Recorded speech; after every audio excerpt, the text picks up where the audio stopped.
Question. How do we call him?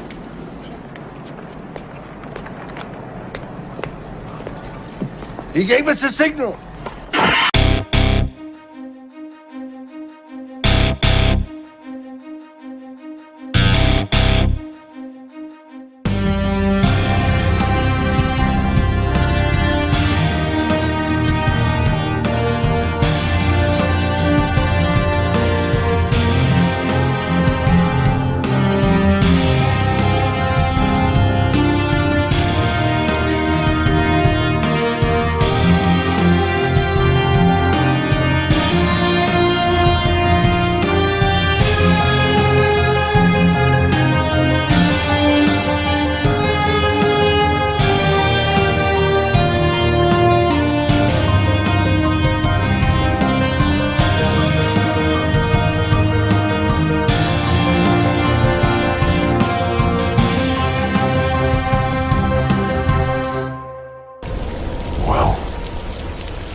There we go. What's up, everybody? Sorry about that. I was on mute because I actually had Trey all queued up and ready to go, ready to jump in to the stream. And a second the ended, he dropped.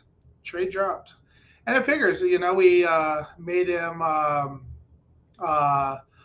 we had him banned from his own show when I did the hostile takeover. So it was a good time. But you know what? It's time to bring in the best co-host ever to the Super Bro channel.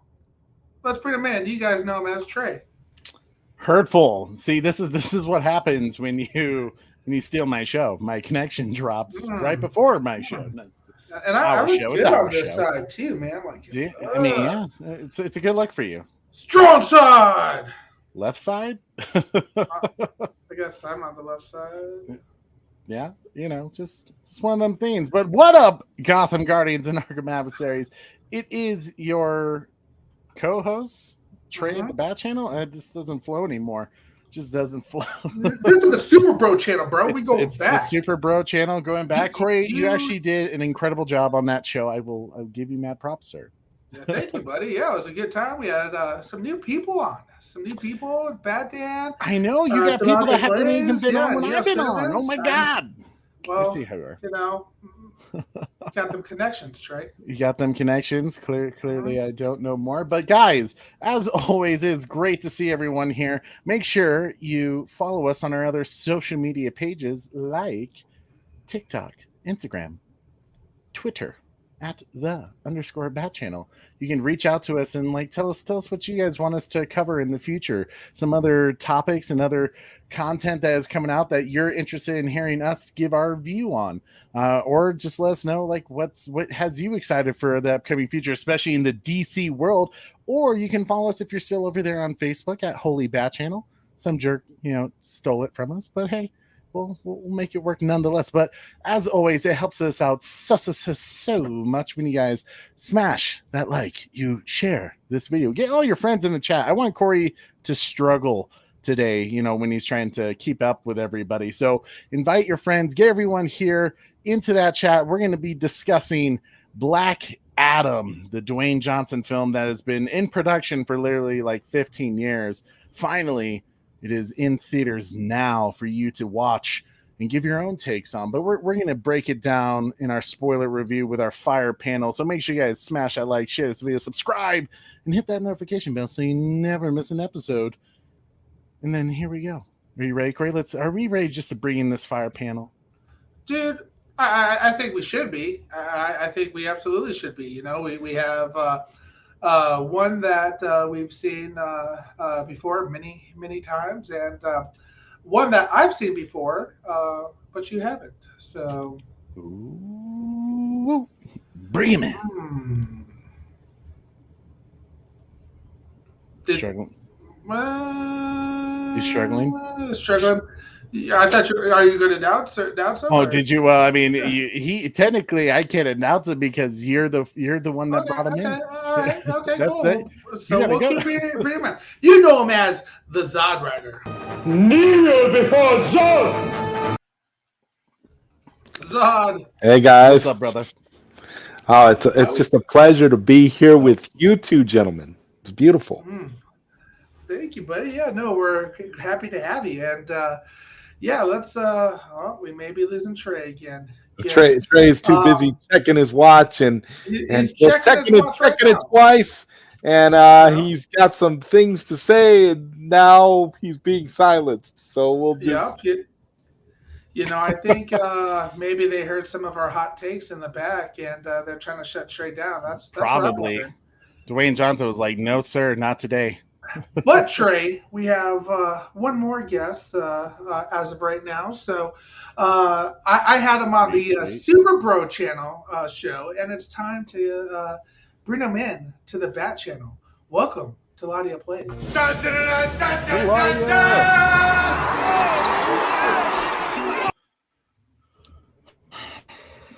Yeah. What's up, everybody? What's How up? we doing, my friend? I'm well, thank you. Thank you for having me on. Yet again, another great show we got to talk about. Mm-hmm. You still there, Trey, or did Trey drop? I think I'm dropping connections. Like I don't even hear other people talking. It's that day connection. Daytime is not good for Trey time. Yeah, I know. I don't. You know, I'm thinking no time is good for Trey time. You know, he's always dropping and such. Yeah, see, there he goes. There he goes. He's out of here. He's out of there. He is out of there, indeed.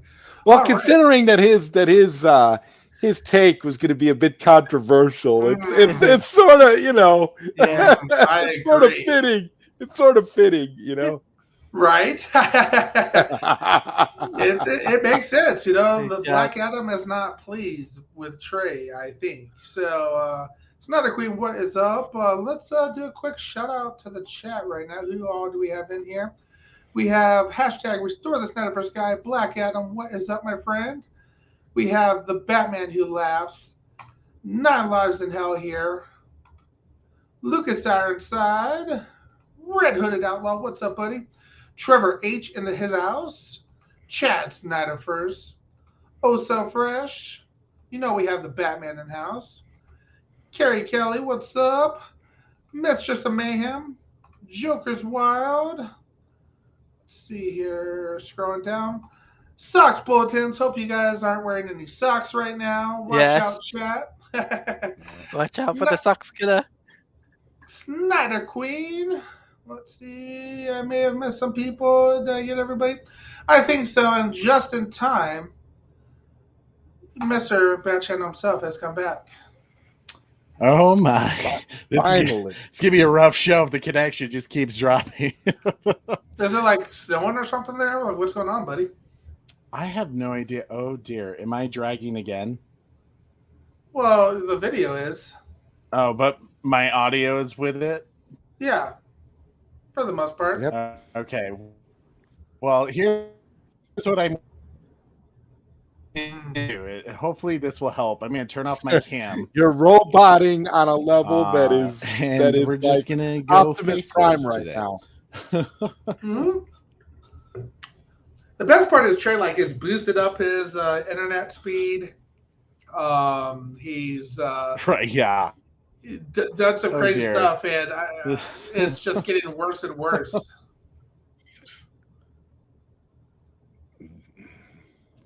Did he even hear us there, Trey? No, I don't think he did. Yeah.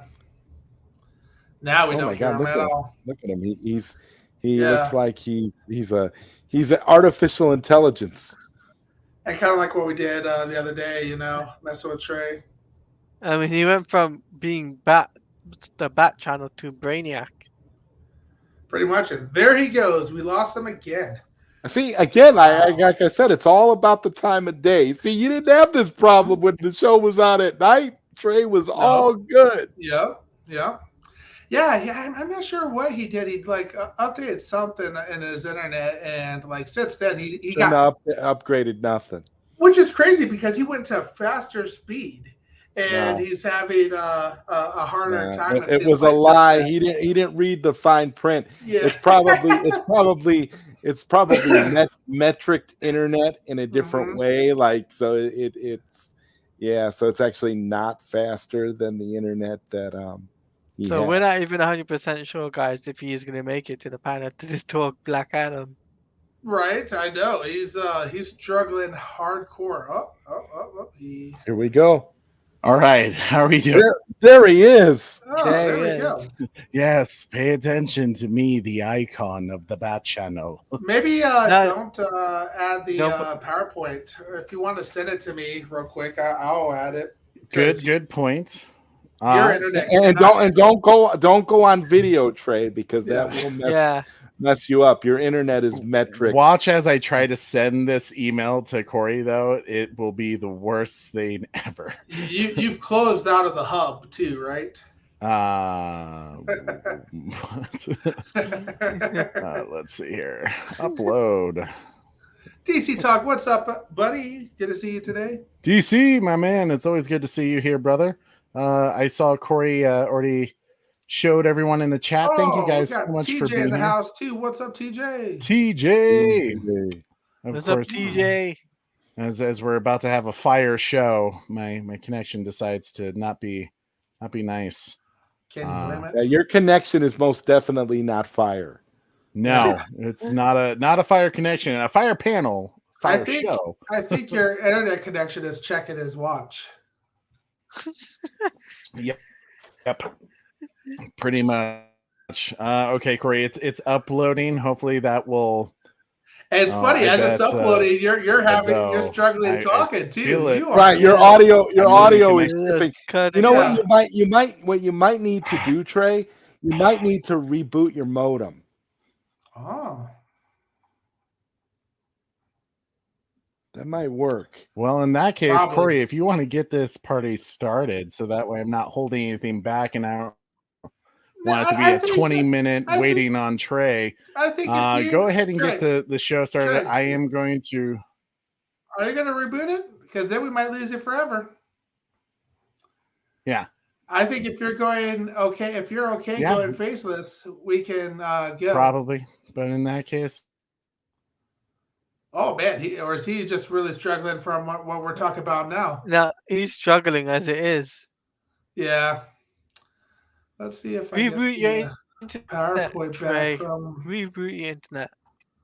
Yeah, Yeah, sometimes it's unavoidable. You just have to reboot your internet. yeah. It's the only way to solve certain problems, especially when you're getting horrible speed on that level where you can't even speak. Right.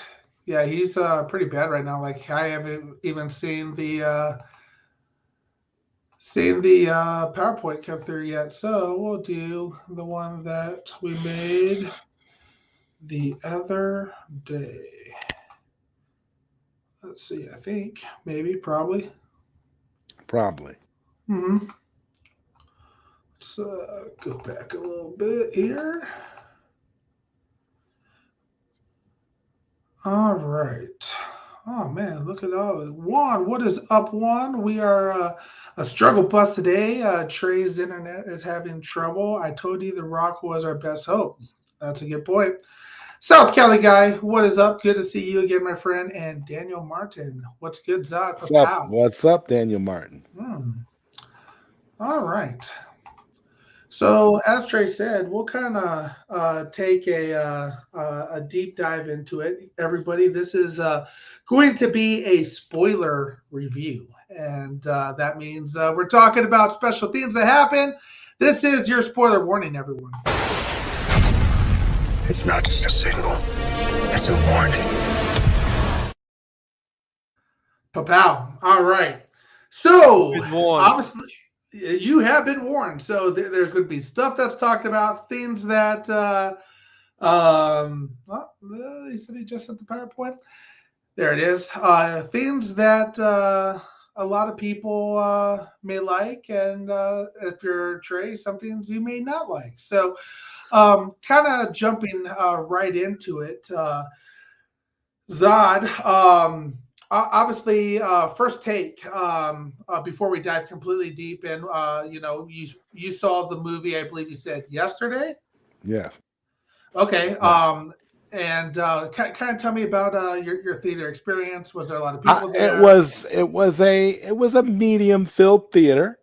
It wasn't super packed. I went pretty early in the day, Okay. so I expected it to be kind of lighter than if I would have gone in the late evening. But it was a decent, it was a pretty decent crowd, all things considered. Okay.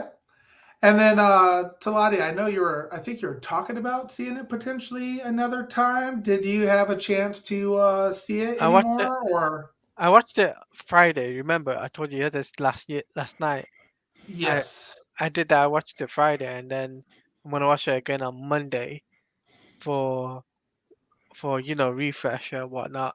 But I because I really enjoyed it.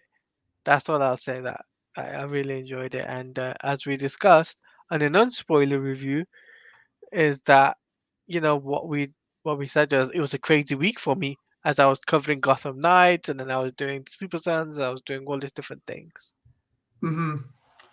No, absolutely. Yeah, you had a pretty wild day because you were playing the game as well, and you had a pretty much a day full of DC and everything like that. Um, so story and pacing is one of the first themes that Trey wanted to talk about. So starting with you, Zod, what was your thoughts on the overall story of Black Adam and its pacing? I found the story to be fine, and the pacing was okay. I wasn't really bothered because I kind of felt like they had a lot of ground to cover and they had limited time to do it. They wanted to do it within a 2 hour time frame, and I think they did a good job. I've heard that there's a longer cut of this movie that has a lot more backstory and stuff to certain characters that was kind of smushed into expositionary mode because of time constraints. But I think they did a good job with what they had. Honestly, I don't know how anybody could have been bored with that movie. That movie moved at a very kinetic pace. You were If you were invested and you were interested in the characters and you were interested in what you were seeing on screen, I don't see how you could be bored. I mean, I had a fun experience. I think it was a very nice theatrical presentation. I didn't have any issues pacing wise or story wise. I was very much involved in the story, and I actually cared about the characters. Hmm. So, to me, it was fine. And again, if you're a DC Comics reader, okay, you will like this movie because, okay, number one, I noticed a lot of critics complained about Hawkman Hmm. and that his story is like non-existent, like they don't give you like a backstory.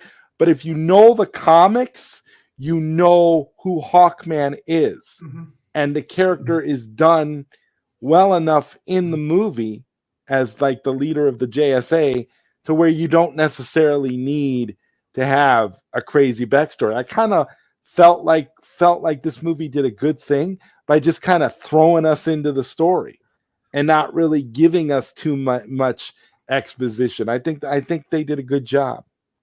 Yeah, no, and I'm glad you said that because we were talking about it the other day on our non-spoiler review that my JSA interaction came a lot from Smallville, a little bit from the comics, but during that time, I thought that Hodge and Dr. Fate, Hawkman, had a very good relationship together. And even though there wasn't much backstory between the two of them in the movie, it felt like we've seen movies with them before. Like their chemistry was I really love how well done. you brought up Smallville, Hmm. because again, that's another good example of seeing the JSA, and like you kind of, and again, if you have any connection whatsoever to these characters, whether it be comics, whether it be Smallville, I think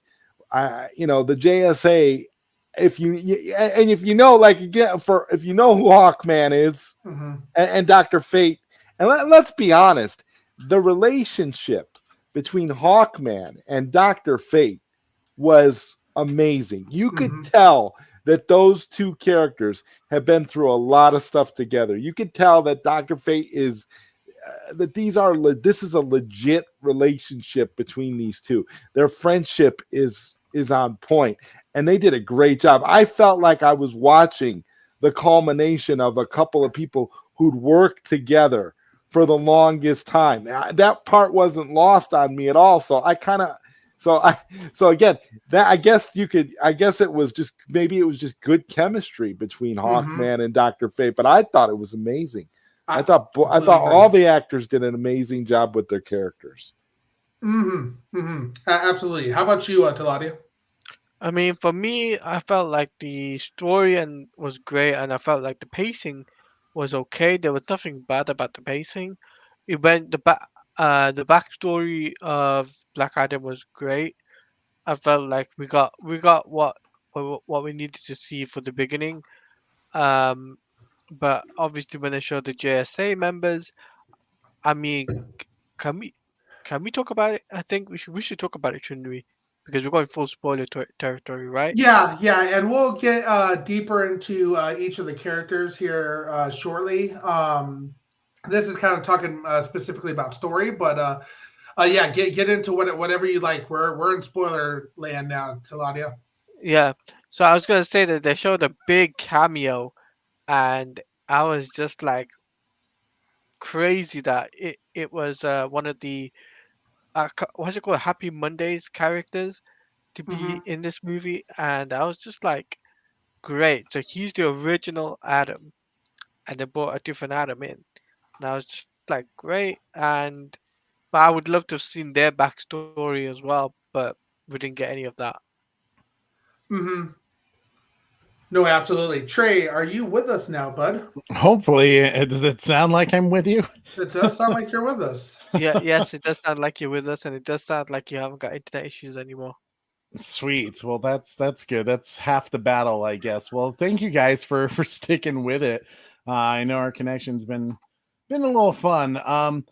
In terms of, are we at story and pacing, Corey? Yeah, we're talking about story and pacing right now, so we're ready for your hot take, Trey. Oh, okay. So Corey always knows when I'm gonna be fully honest with you guys. I wasn't in love with this movie. I didn't think it was the greatest DC, or like in that discussion as one of the best DC films ever. It wasn't as bad as the critics are saying it is. It, for me, it was good, not great, but not bad either. Hey, And part Mads. of, Hey, sorry, Rhea. what was, oh, hey Mads, Sorry, it's good to see you, Mads. we For got Ray in the me, house too. Raya had a fire show earlier about Black Adam as well, so make sure you guys check that out. For me, the story Yes. and the pacing, um, the pacing was a bit fast for me. Oh, you actually got it? You got your Black Adam toy? Yeah, Oh my I'm gonna god, make that's you full awesome. screen, Father son. figure. Oh yeah, dude, that All right, looks so nice. this is Black Adam. Just came in the mail. He's a little bit larger than what I expected, because I wanted him to match up with my Mezco Toys Superman, because I want to put them together. But yeah, it's here's the back of the Oh box, yeah. and here Wow. we'll do like the sides here. I don't really Black Adam. Oh I don't know. nice. I think this is a nice. It's a pretty freaking awesome figure. I didn't want to go with for the one that was cloaked. I kind of thought this one would be cool because again, I just wanted to have Superman and Black Adam face off. But now I think I'm going to have get a taller Superman figure, which Yeah, is You good, don't yeah. want them to Harlan. overshadow. which is going to be a problem because the Mezco because Batman and Superman are about the same size on my shelf, so it's kind of a. How tall would you say he is? Well, he's got to be about. Looks like he's about 8 inches tall. Got That's to what be I was about gonna eight guess. inches because this is a McFarlane one. Okay. So I don't know, Yeah. but Superman is a Mezco one. So hold on, I'm gonna grab Superman right now. Yeah, we want to see the Yeah. comparison. You guys are going to get a live Black Adam v Superman action figure fight by Zod Rider here a little bit later. So make sure you tune in. Make sure you hit that like button. And hit the subscribe button and share the stream with your friends. Thank you, Yeah. Claudia. Thank you, Talai. Yeah, man, I felt like the pacing was a bit fast. Like I felt like there wasn't really any time to kind of have like some special moments, like even, and we'll kind of go in deeper of why I felt that way. Like it felt like everything was just in your face, fight, quick couple of sentences of scripts and dialogue, fight. To the point where it was almost like it was so much action that there wasn't really a story there to make it a 2-hour film, but it was I felt like they just wanted to get to the fighting. They just wanted to get to the action. And don't get me wrong, the action was spectacular. It was the choreography of those action scenes, the fight sequences. Oh my goodness, was it fantastic. But I just felt like I was sitting there on the edge of my seat throughout the entire film until really the third act.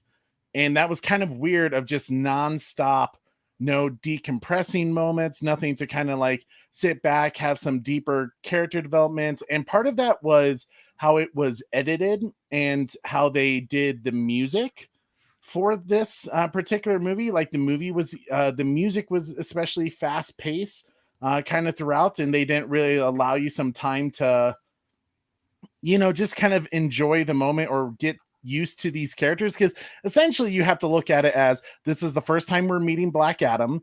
A lot of the people aren't going to understand who Black Adam is as a character, and they do kind of brief over a summary in the very, very beginning of the film, and that was nice. But it was like not even a minute later we're already with Black Adam, and we don't understand why he's just going off killing people. And not only that, how's he speaking perfect English? And Corey chalks that up to being magical. He's magic, bro. But at the same time, I feel like then show me that, like, help me understand that a little bit.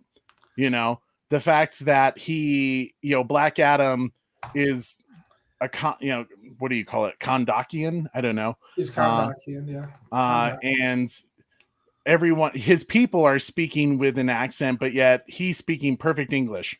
It was kind of like it kind of took me out a little bit in some areas. Would you have rather him speak Kondakian the entire time?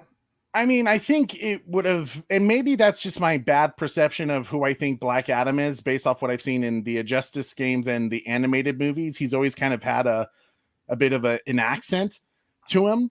So then when you just hear basically Dwayne Johnson just speaking as himself, just lower and a man of few words, which I thought his dialogue was kind of funny in occasions and kind of badass, but at the same time it was very much, and I know what you mean now, Corey, when you said Terminator 2. Mm-hmm. It very much is Terminator 2. He is Terminator, and the boy is John Connor, and they're both getting to learn. He's trying to tell him how to be cool and how to be hip, and he's kind of learning his ways throughout it. I loved that personally. I loved that it was kind of a take on T2. It was you got to have a cool one-liner, like I'll be back, those types of things. It was that relationship very much reminded me of John Connor and Arnold Schwarzenegger's Terminator and T2. So I immediately loved that relationship between them. Yeah, absolutely. And I think part of with the story, and this is why I say editing was a bit of an issue for me, is that there were moments, like it felt like they wanted it to be a 2-hour film, and this film really needed to be at least 2.5 hours because of the JSA. I understand through simple dialogue that Dr. Fate and Hawkman have a past together. They care about each other, and they're good buddies and stuff like that. But they don't give you time to really flesh that out. And I feel like as a general audience member, you don't really get to feel that connection between them, even though the two actors had wonderful chemistry. I really felt like the entire cast are probably really good friends based off all the interviews I've seen them done leading up to this film. To me, it's without question, they have wonderful, perfect chemistry with each other. I just wanted to see the characters have more of that backstory so that I could feel something towards the end, or feel it even more when Dr. Fate is going to sacrifice himself for Hawkman. See, I disagree with what you say there because you can get me to bite on that the pacing was fast, and I think Taladia would agree, and even Zod and the guys that we had on our other shows that we would love a extended cut edition. That would be better. A rated But R. A rated R. and rated R. But when it comes to Dr. Fate dying, that was emotional because, like Zod was saying a little earlier, Trey, before you came on, if you know anything about him from Smallville, the comics, or anything like that, Aldous Hodge played a perfect Hawkman, and their relationship between the two, and I don't know if it's because we're used to seeing him in 007 and other movies and already have a relationship with him as an actor, but how they portrayed it, Hawkman and Dr. Fate in the movie, Trey, it felt like they knew each other forever, and I was immediately like, oh yeah, they've been in so many battles, like I felt like I've seen them in movies before, and we haven't, right? And that to me is like the one main criticism that I could give this movie is that it would have been nice. It felt like the JSA could really have used a movie before this one, just because, the way that they set everything up. I mean, because I completely agree, Corey, on that fact that yes, you get the fact that they've been through a lot together. You get the fact that they're a tight-knit group, and it was beautifully done. But I honestly, would love to have seen at least one adventure with this group before they had to face off against someone like Black Adam. And that's not, and to me, that's not even really a criticism.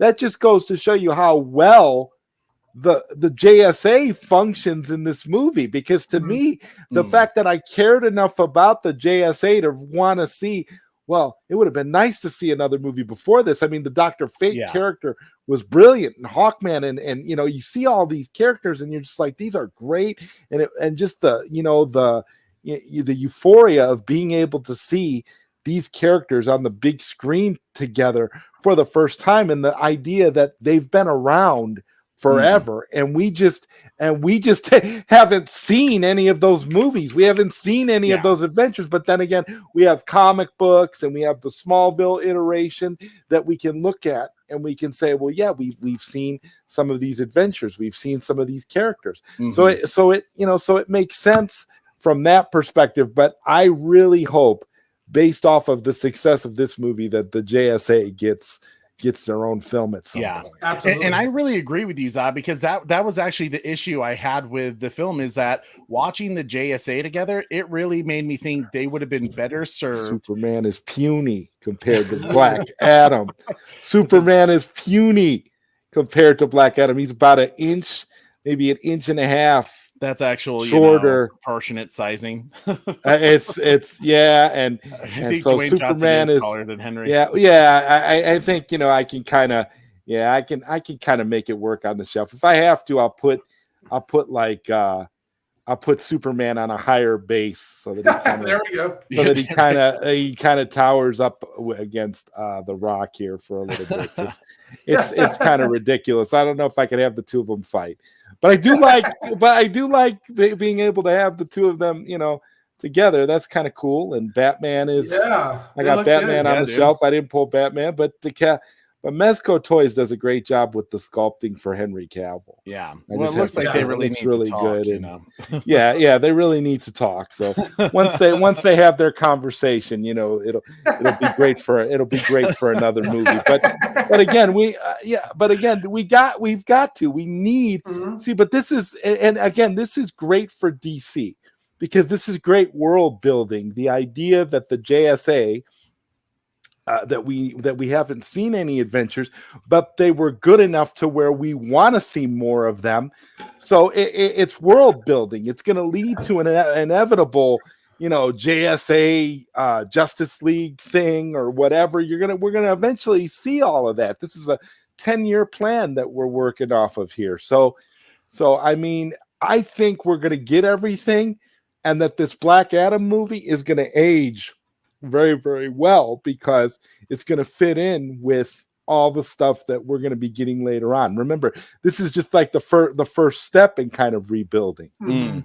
Yeah, and I think if you look at it that way, that there's potential for these other characters to develop even more. I think this film is a solid start. For me though, just looking at this film by itself as an individual, I really found myself kind of wanting to see how these characters worked before, but also it was kind of like you look at it and this is the first time the JSA is being introduced to the DCEU, and I had a bit of a weird, to me, I had an issue with the fact that they show up and the people of Kahndaq are basically like, no, we don't want you here. Get the hell out. Like, you guys are horrible. Like, you don't care about us.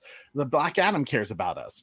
They And don't to me, care that was about like him, though. weird. And I get that. I get that's like a bit of a political messaging there. But at the same time, it's the freaking JSA, or I guess. But that kind of made sense to me though, because it just goes to show you how marginalized and how isolated this area of the world is from everywhere else. So for them to feel so enthralled by the fact that now they have their own hero, they have Black Adam to be their champion, or in other words, Teth Adam, because they never used. But I think it was Superman and Amanda Waller were the first people to use the words Black Adam, but everybody else up until that point called him Teth Adam. And I honestly had no problem with that. I thought, my God, you want something that's not a nod at least to the comic books, at least hewing into the source material, and that is really great that they did that. I mean, for me, I was, and again, this kind of takes me back to Man of Steel a little bit too, because remember in Man of Steel, it was just like, he got his name, Superman. He wasn't called Superman till almost nearly the end of the film, right? It's like, oh, with Superman in tow, they're calling him Superman. Like, it was not really that's why the movie's called Man of Steel, and so I was getting a lot of Man of Steel vibes with the way that they were trying to develop this and trying to build Teth Adam into eventually becoming Black Adam. Like it's sort of, so it kind of felt that way to me. And again, as a DC comic book reader and as a fan of DC, I thought this was a great way to introduce Black Adam and make us actually care about where they're going. And then again, especially giving us a JSA that's cool enough for us to want to see more of them, or want to see adventures that come before Black Adam. And I hope we get it. I hope we get a JSA prequel. I really do, because they deserve another story. They really do. Yeah, absolutely. And Trey, like how I saw it too was if we had Superman over here in America, and some outside organization, JSA comes in and says, "Oh, Superman's too powerful. He may go to the dark side someday. We need to stop him." I'm going to be siding with my boy Superman, bro. Like he's the one that I'm going with. So like I understand the choosing of the sides. They're going to pick their people over some more foreigners coming into their country. But then they kind of contradict themselves a little bit on that, because you got that kid in the movie, okay, who throughout the movie, what is he? He is the biggest DC stan, okay? Yeah. Since the kids in the Shazam movie. You look at this kid, and his room is all decked out with all this, all of these posters and all this DC paraphernalia. The problem I have is, okay, you want to make it seem like Black Adam or Teth Adam is their hero, is the person that is their champion, but yet all our other heroes are known all over the world, so it kind of makes sense. I mean, that's exactly why I had those issues. Is that like it's the JSA, and this boy idolizes them, and obviously he must be able to buy those. The JSA Trey?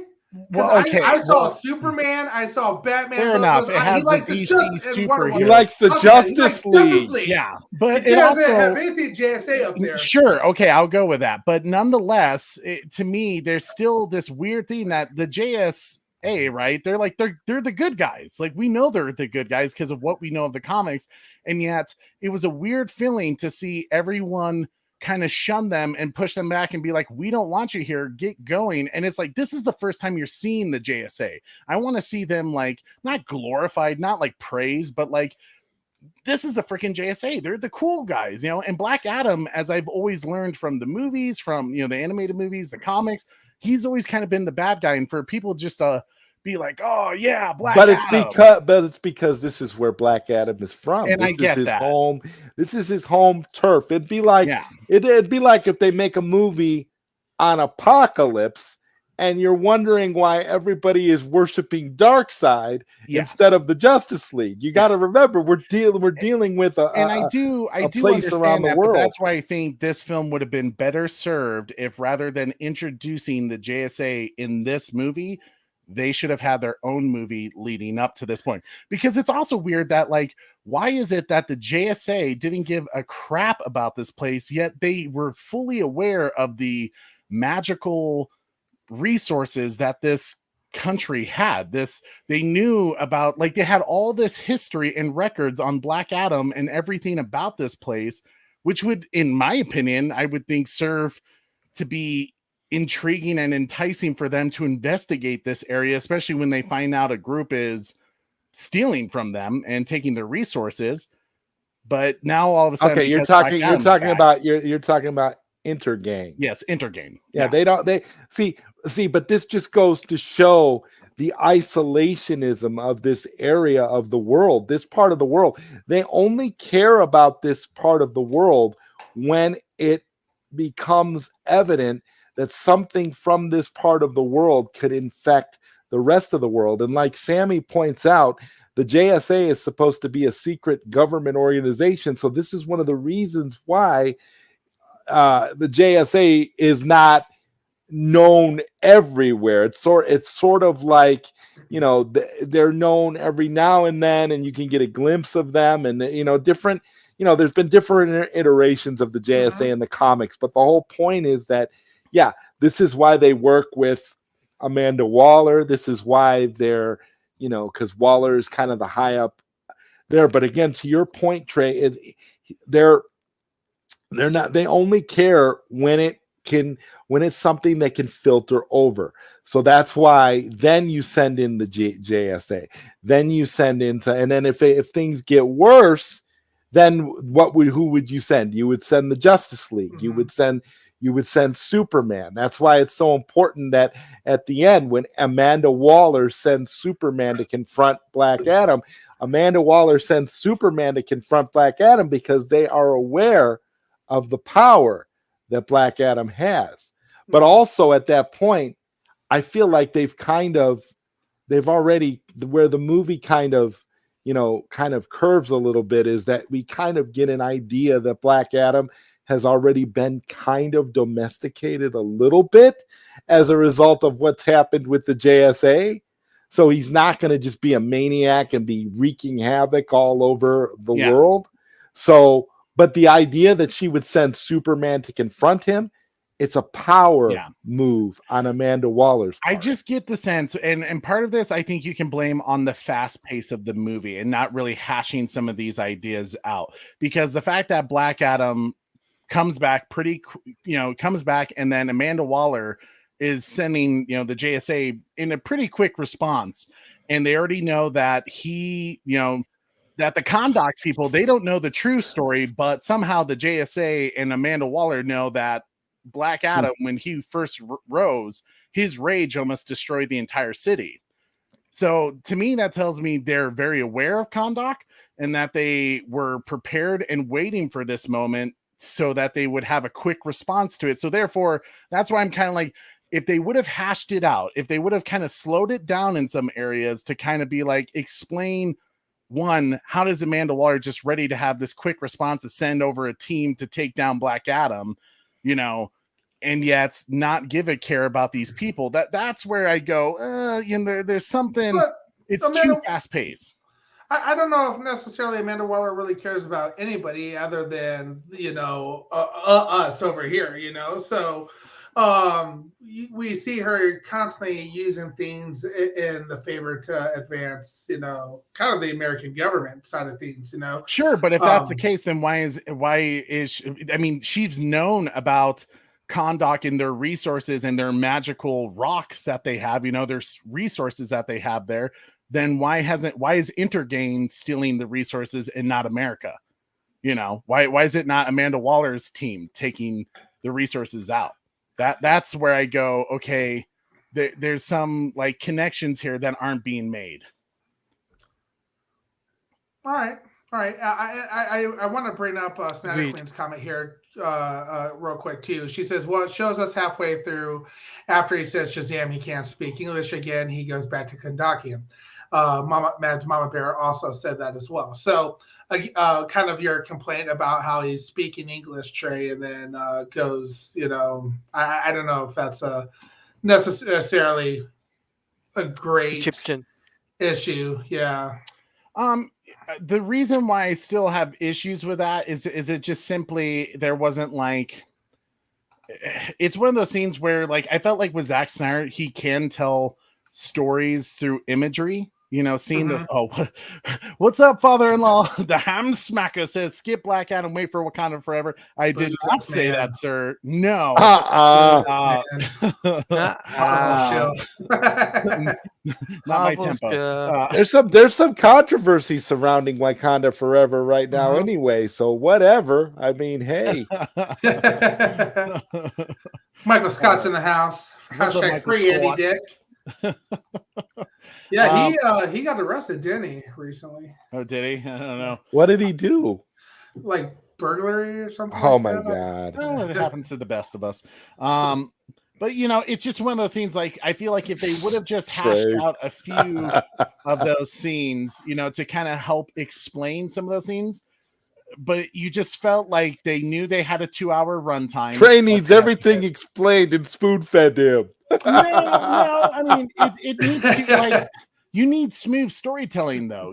Like, you need something to not be overly obvious, but at the same time, to me, when I watched it the very first time, it was like, when I watch a like something like BVS, Wonder Woman, there was no explanation really needed, even though there were some deep meanings that you could look further into.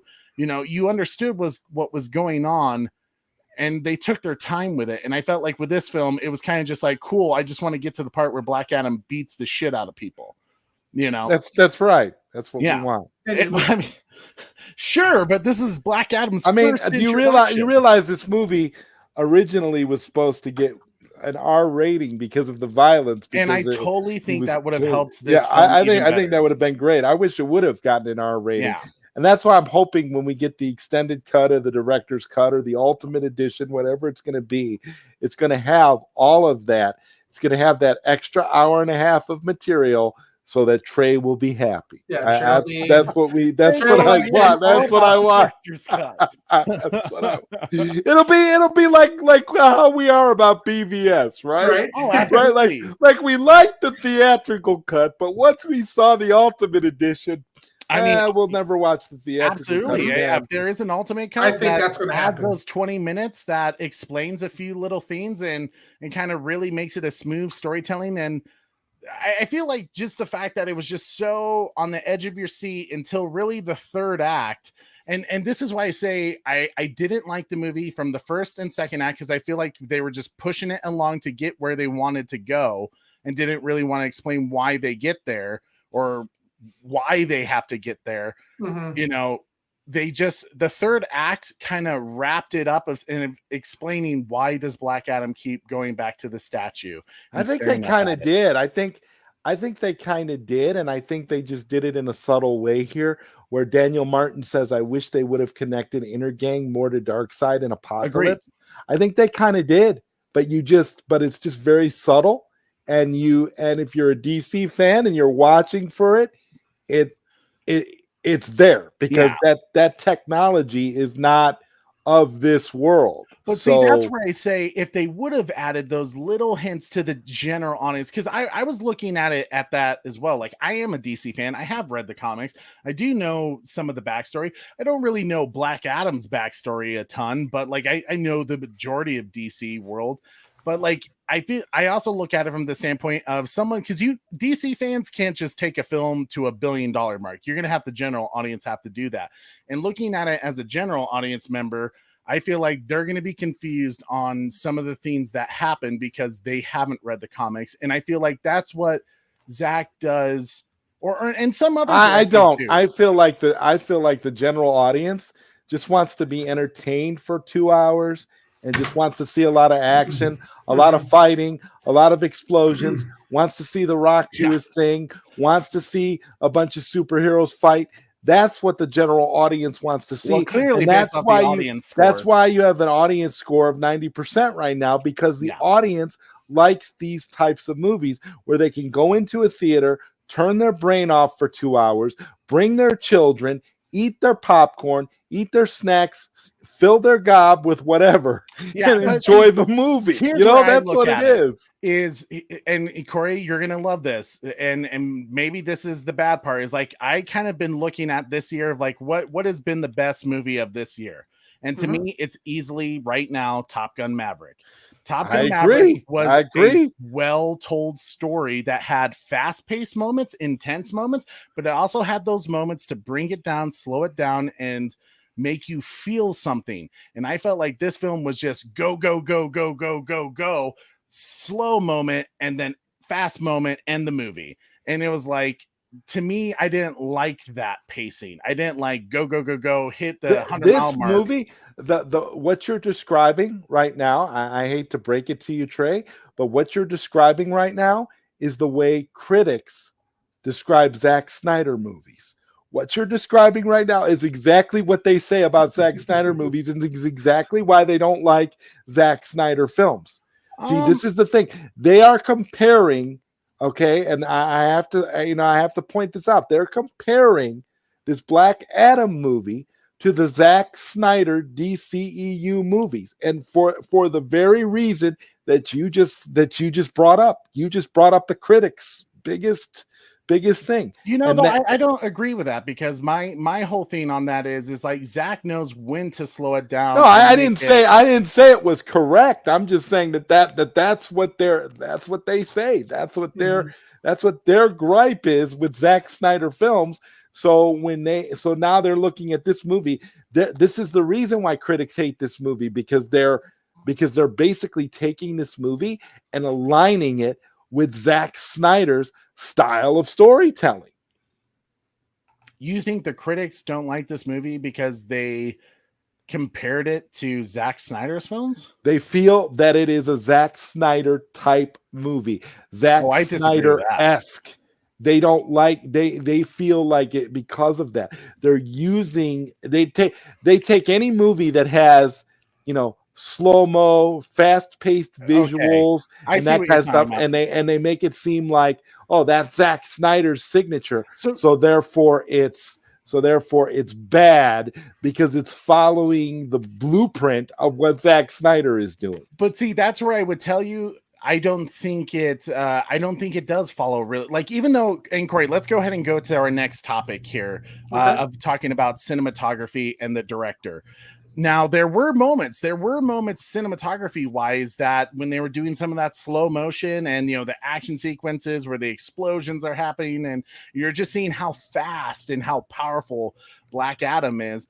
I was like, yeah, man, that's bringing up some Zack Snyder vibes. That's like, that is some good cinematography there.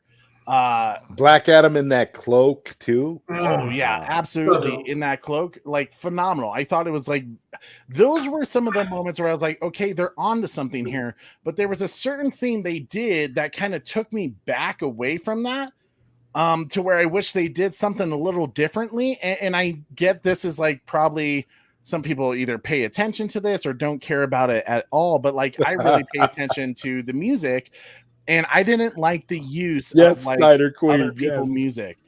Snyder Queen says, I can't wait to see Black Adam throw Zachary Levi into a mountain. That guy's annoying. Oh, man. I know a can't lot of- wait. I hate that guy I too. know a lot of people hate Zachary Levi, like Zod Oh, just I said, but hate that be guy fully so honest much. with you. I've met Zachary Levi. I understand what he said about the Snyder Cut. Yes, he shouldn't. The truth is, he shouldn't have spoken about it because he just didn't know. He explained something through the standpoint of what he understands about Hollywood and studios, and he was wrong. He was just dead wrong about it, and he shouldn't have spoken about it because he didn't know the truth. But he spoke on it because he felt like he had to.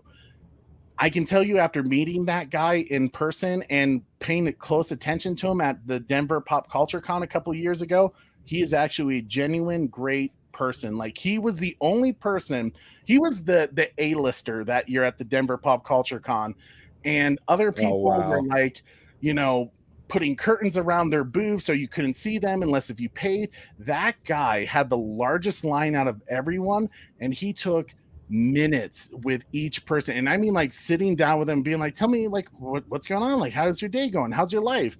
And he was actually like caring about those people rather than Sounds fake as hell. He's a douchebag. I will tell you, he's actually a genuinely nice guy. He's a doucher. I mean, do we really just hate him simply because of what he said about the Snyder Cut? I mean, if you take that away, is he? No, we hate him because he's a doucher and he plays Shazam horribly. Hey. Oh, well, I thought he did fine with Shazam personally, but that's my own take. I didn't think Shazam. It's not a great film, but see, I would put Black Adam and Shazam in the same spot. Where, let me ask you something. When you met Zachary Levi, did you check your watch? No.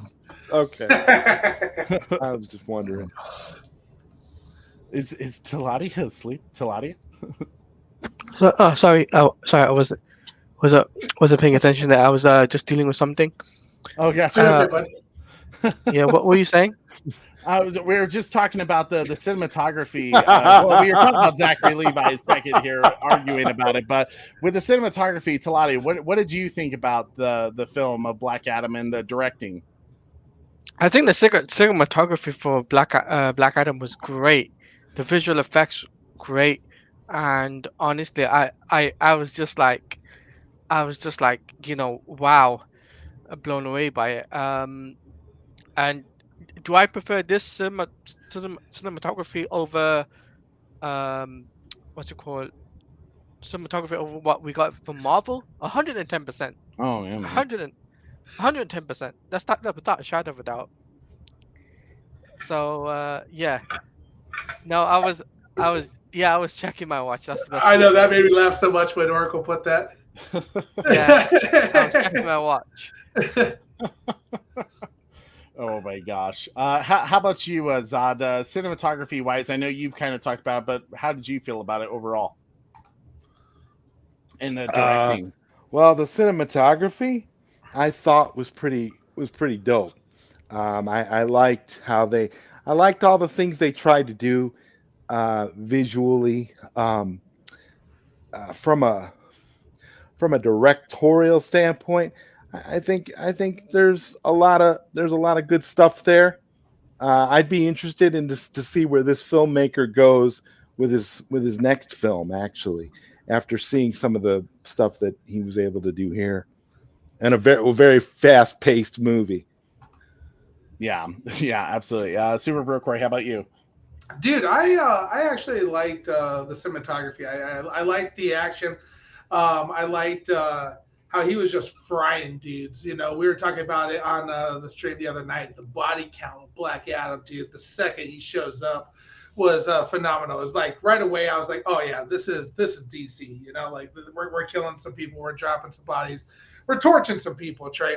So I actually really enjoyed the action, the cinematography, you know, Dr. Fate show it, you know, with you know how he did his scenes and everything like that. I liked that as well.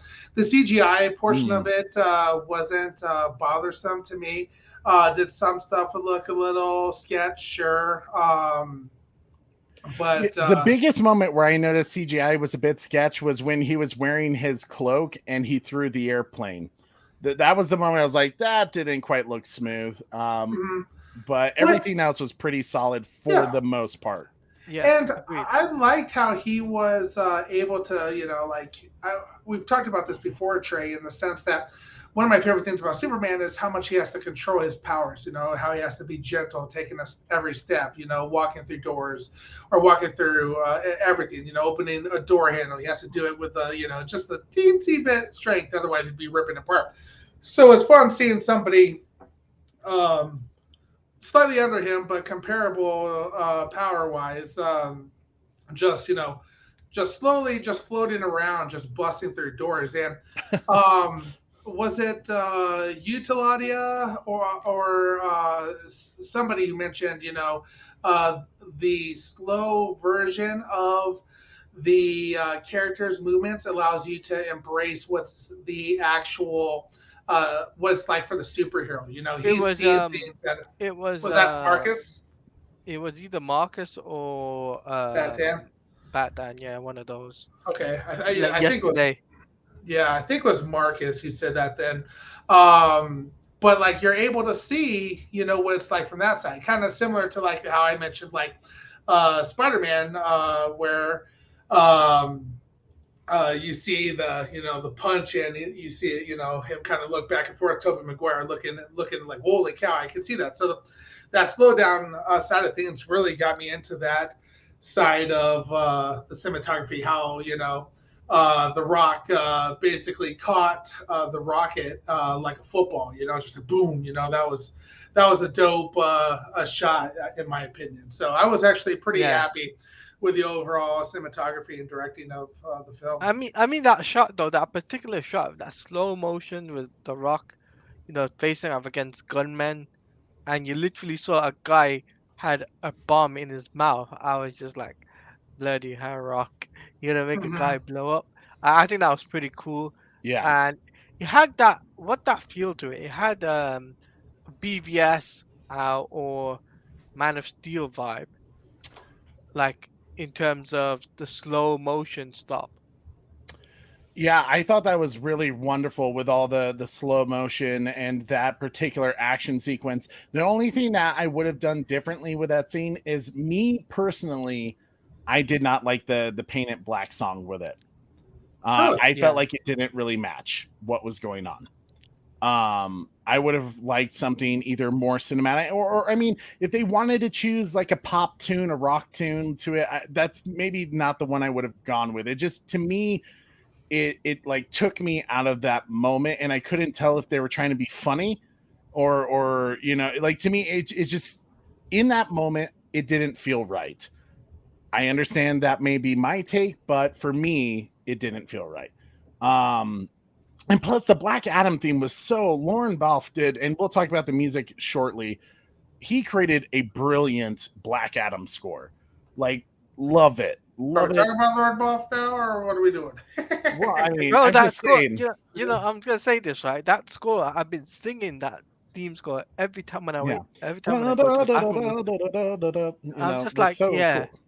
It's like every time when I go in the Um, shower, it's just like, you know, that theme song's yeah. in my head. Cinematography wise, though, I felt like they did a great job, even with Atom Smasher. You know, I thought it was pretty solid. I'm trying to, Zod, did we ask you about the cinematography and directing? We did. Yes. Okay, cool. I Yeah. just wanted to make sure. Corey, let's go ahead and go to the, I think we're on a great. Wait. I have a question. I have a question. Did you reset your internet? Because you are like Yeah. 100% better. We did, yeah, we did. I literally muted, turned off StreamYard. It was like, honey, reroute the router, Hey, you look gorgeous, reboot. Trey. You're back to like high def. Yeah, Even. Trey, you Yeah. look fantastic, bro. Straight out of Gotham, just kidding. I gave you the one slot back. Thank you, I appreciate that. That They means a only lot. use the song. The reason they use the song "Paint It Black" is because he's Black Adam. Mhm. That's why they use that song. Yeah, I mean, but see, that's where I was kind of like, to me, I don't know if it just matched in that moment or if it worked in that moment. I would like to see someone do a video and edit with a different song to maybe change my mind about it, but I don't know. Yeah, I mean, at least it wasn't "Baby Come Back," Oh yeah. Oh, that was great the way that song was used. Baby, I thought come that was back. for Right? see now that's a good example of utilizing levity sparingly and in a way that that isn't going to completely piss off your audience. You Yeah. see, I thought the use of that, and then how the song kept being played every time he'd get in the van. He'd have it. It was almost like it was like his signature. It was like that dude's signature signature song, like a wrestling entrance, but yeah, I mean, Right. Yeah. that's the other thing. What did you guys think of like the use of humor in this movie? Did you think that they overdid it like the MCU, or do you think it was more toned down and was tolerable on a DC level way? Because I kind of felt like it was very tolerable humor. I wasn't bothered by it. It was more tolerable than other DC, like the Suicide Squad couldn't stand the amount of humor that was in those films. And Birds of Prey as well, couldn't stand it. It was more tolerable. Was there a few, like maybe one or two moments where I was like, that wasn't really needed, but like, okay, whatever. There were a couple of those moments, but it wasn't to the point where I was like, they're making a joke out of Black Adam right now. I damn near died when what's his face was like, "Don't worry, I died from electricity," and he's like feeling like a badass. That had me laughing hard, man. I mean that how about you, Talati? Sorry, go ahead. for me, I was gonna say that the jokes for me were tolerable. Like they weren't bad as Suicide Squad or bad as the Avengers or what Marvel are doing with their jokiness, right? Mhm. And I feel like what DC are doing now, they're gonna go more down the serious tone, and they are gonna have jokes from now and then, but it was manageable. We could Yeah. manage it. I agree. And I think it's like, it's sort of like, not that a superhero movie can't be funny, and because I'll put it this way, even Zack Snyder's Justice League, I don't understand why a lot of people thought Zack couldn't be funny. Zack Snyder's Justice League had some moments that were freaking hilarious, and just really great chemistry moments. Like even Hawkman with Atom Smasher, when he's like, "You and me, you and me are that about was to funny, go." dude. Right, that was kind of reminiscent. Yeah, that's what I was Yeah. going to say. That was reminiscent of Flash and Aquaman. And again, they used humor sparingly, and they used it in good taste rather than overdoing it and giving us a bunch of stupidity, which is how you can tell that they probably cut a lot of BS out of this movie, because before they probably had a ton of MCU type jokes, probably a bunch of P jokes and stuff like that. See, I felt like this movie 100% was a better direction to go in as far as humor, just when you compare it to like a movie like Aquaman, for example.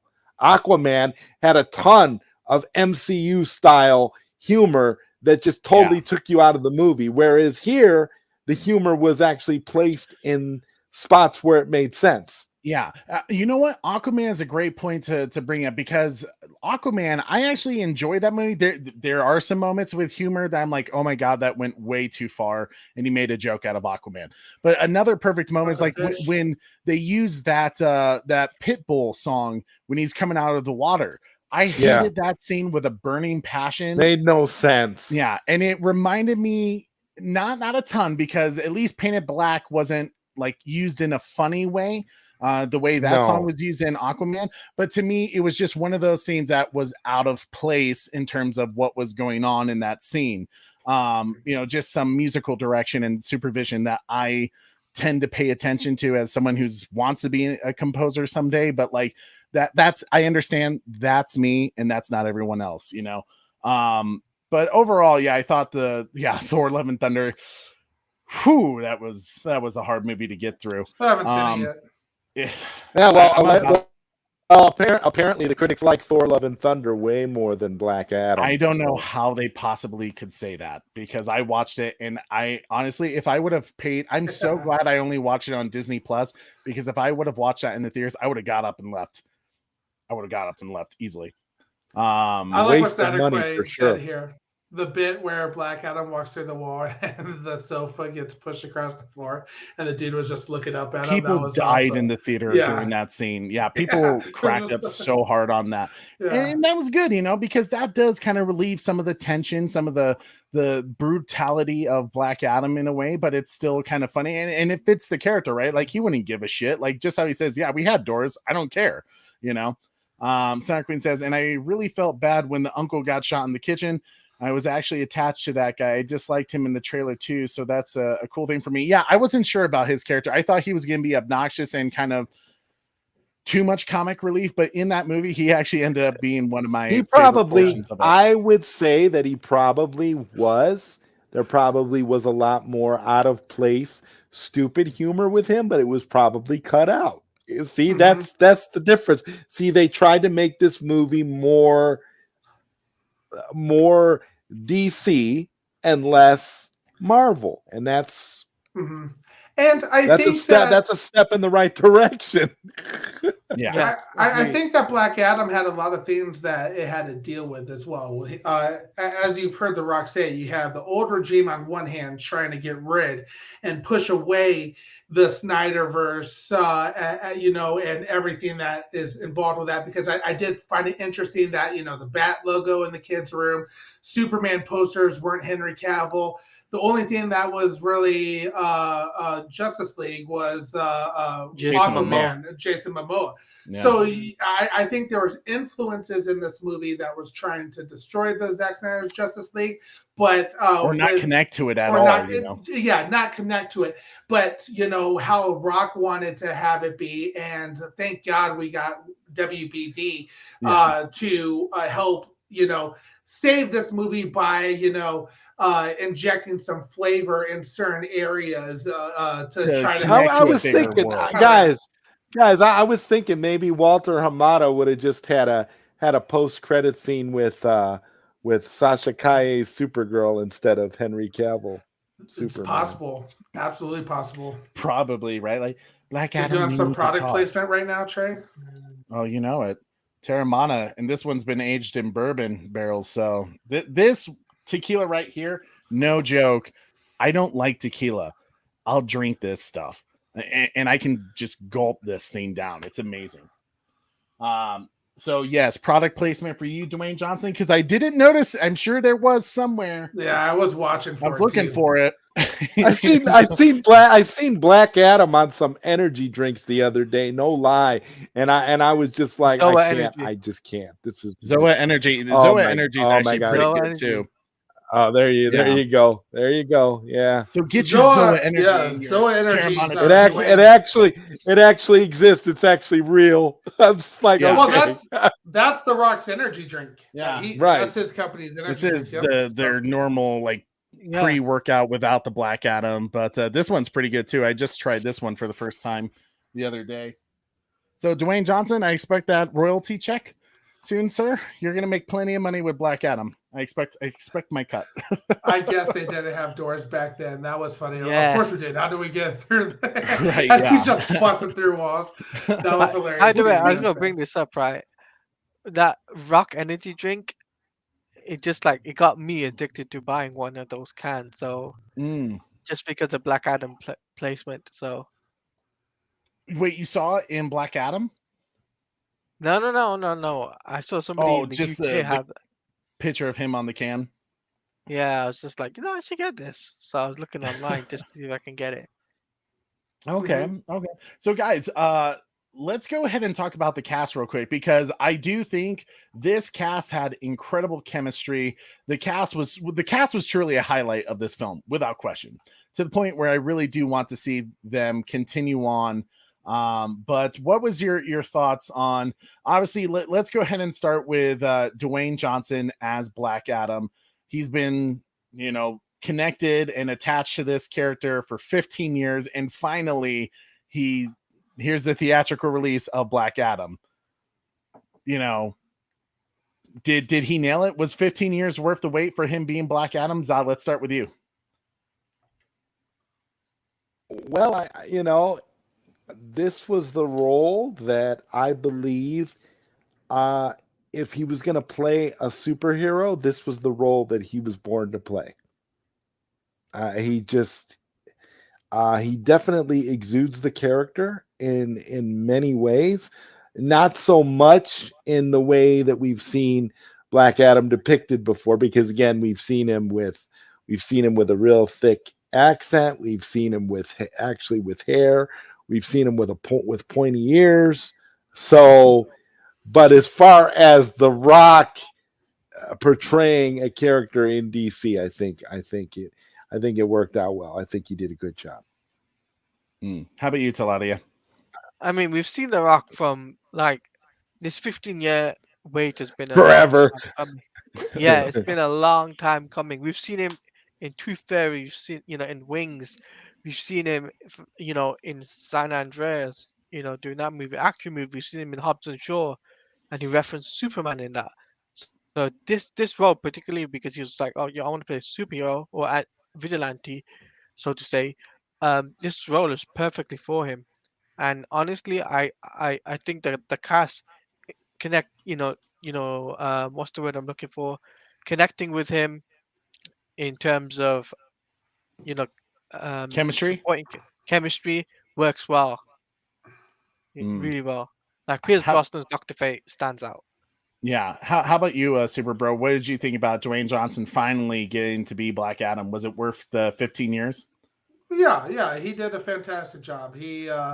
I think the biggest thing you have to say about him is the fact that they only CGI they needed for Dwayne Johnson was to make him look scrawny, dude. That was insane. So the fact he was looking absolutely shredded in his costume and suit and everything like that without any CGI was super impressive. Thank God they didn't have a shirtless scene with him, Right. when he's like full on Black Adam. My wife would have been like, she'd be like, "You didn't get the gym now, boy." Like, actually, shit. you're wrong. Right, Actually- let me get one of the actually, Zoa they pre-workouts. What's up? They did actually. They did have a scene with him shirtless. Well, I know, but it was like when he wasn't his like fully buff self, like when they did the CGI smaller body. No. So in one of the scenes, they did show when past the powers on, he only had Shazam. Oh, you're right. Yep, that is true. They did have that one scene. Yeah, good point. Well said. Yep. Good catch there. Yeah. So, to me, when it comes to Dwayne Johnson, he did a great job. I mean, you can nitpick all day, him as an actor and say, oh, he didn't do the accent, he didn't have the pointy ears, of what I know Black Adam to be in the comics. But then again, it's his own take. But in terms of, I mean, who else would you pick to have, to play Black Adam? I don't think you would pick anyone but Dwayne Johnson. I think even before, 15 years ago when Dwayne Johnson was a big WWE star, I think everyone would probably say, pick Dwayne Johnson as Black Adam. No one has ever had another thought in their mind about having another actor play that role. So was he born to play it? Absolutely. Did he nail it? Yeah, you can tell he's read the comics. He knows his shit. He knows what, I mean, is it Dwayne Johnson playing Dwayne Johnson? Sure. I'll let you have that. I'll let you say if it's just Dwayne Johnson, he's not really playing, Teth Adam, or something like that. But I thoroughly enjoyed him. He looks the part he doesn't need muscle padding. It's all Dwayne. You know, he nailed the part. But guys, I'm excited to say we have another person on the panel coming in. My man Marcus Neo. First time on the Bat Channel now. First time on the Bat Channel, not the Super Bro channel. See, he may be thinking like, "Oh shit, this is the wrong show. I can't be here." I should probably. We took over the show last night. Well, here he is. Dun, dun, dun, dun, dun, dun, dun!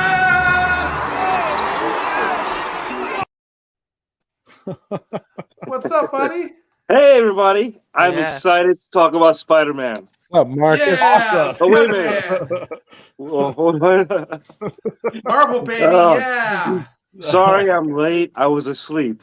Oh, I work third shift. I work overnight, Oh, so wow. That's I was fine, buddy. asleep I for it. understand. Yeah. So we're talking about Black Adam, right? This Yep, is spoiler spoilers. review. Yep. Spoiler. Okay, Yeah, cool, spoilers. cool. Man, I had a good time with Black Adam, and man, I loved it. I loved it when he ripped Sabak in half. Yeah. I love that shit. That made me proud right there. I was just like, see, like that was the moment where I kind of realized, yeah, this shit needed to be rated R. Because with the brutality of him made me kind of go, yeah, this dude is like, he is the anti-hero, right? When they kind of try to make him like, oh, I just want to save the boy because he reminds me of my son kind of thing going on. I was like, but when he's like ripping people's arms off and he's electrocuting them to their ashes, I was like, that's that shit right there that I need more of. Yeah, but Marcus, we've kind of talked about the story. We've talked about Story stream the other day. This movie, the body count in this movie reminded me of Commando, Arnold Schwarzenegger's Commando. It was us. I lost count because if you think about it, they invaded Kondak. Intergang invaded Kondak. They occupied it, and Black Adam literally wiped them out.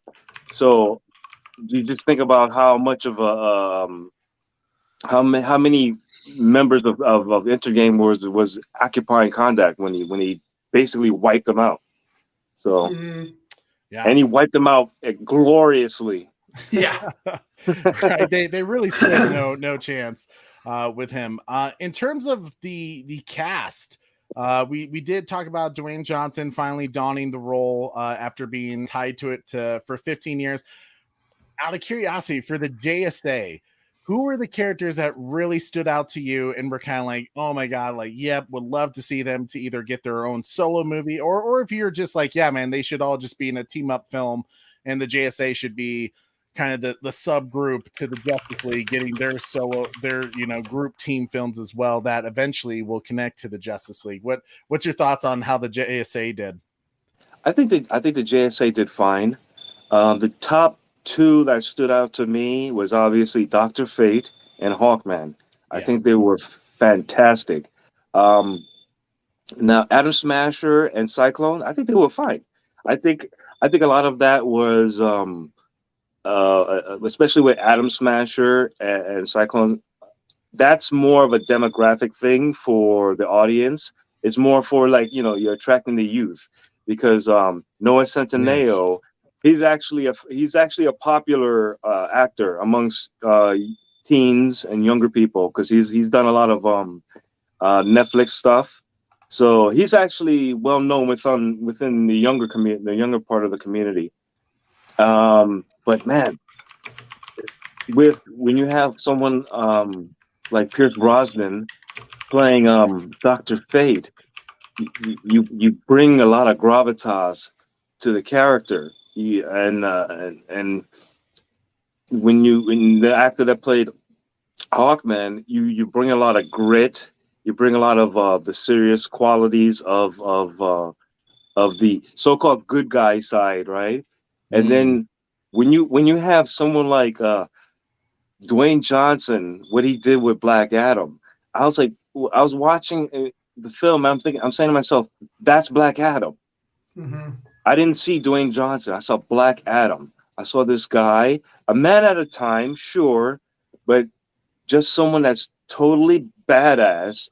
He has no time for the bullshit. And you saw what he did to the occupiers of this country, and it was just fantastic. I think they played off well against each other, and I think that it gave good anime. Yes, Adam Smasher was a bit of a comic relief, but to me, he wasn't like overbearing. He was just enough. He came in, did his little thing, and then all right. The focus wasn't completely on trying to make it like a MCU type of goof fest that Not quite that like we're all sick Ant-Man and was tired. in None of that saccharine nonsense. yeah. And you know what? I will say his suit, when I first saw it, I understood a lot of people are like, oh, this is a Deadpool ripoff. But seeing it in the movies, I didn't get that vibe too much of like the Deadpool mask. So I think that criticism can die down a bit, you know. And I mean, I liked Yeah. the fact that it had kind of like the Deadpool eyes, personally. I mean, for me, I wasn't thinking about Deadpool when I saw Mhm. Adam Smasher. yeah, I was like, okay, Me either. honestly, they kind of established it's a hand me down, right? Mhm. And knowing someone like The Rock, especially these past few weeks, he listens to the fans. Mhm. And the next appearance of Adam Smasher, he's definitely going to get an upgrade in suits. They're all going to get upgrades. We're going to see a lot more characters. So it's that type of nitpicking stuff. Yeah, honestly, if you are a DC Comics fan, you are very happy to see this suit, to see this character just being in the Exactly. movie. yeah. You should be excited. It's kind of like if you when you watch like Luke Cage and you're like, man, I like the show and all that stuff, but he doesn't have that classic Luke Cage suit. And then you have that one episode where you see him in the classic, the gold shirt with the thing on his head and the things on his wrist. It's like, oh, all right, that was like more for the old heads, or for more for the ones that are like deep diving into the deep lore of the comics, and Yeah. they're paying homage to that. So stuff like that you don't worry about because that'll change, especially when a you have a company now that's willing to listen to the fans, that's willing to give. If they feel that it's going to work, if they feel there's enough of an appeal for a call for it, they're going to give it to you. But if you're going to cry, if you're going to cry and cry and cry and nitpick everything, they're going to abandon them. Like, you know what? We're just gonna do whatever we feel is right. But they're listening to us, guys. Mhm. They're obviously listening to us. They're gonna give us what we want. And if you're a deep comic head, you're happy right now. You should be very happy. I You're agree. getting a lot of stuff right now. Agreed. How Agreed. about you? Sorry, go ahead, Taladia. What did you think about the JSA cast? Who really stood out to you?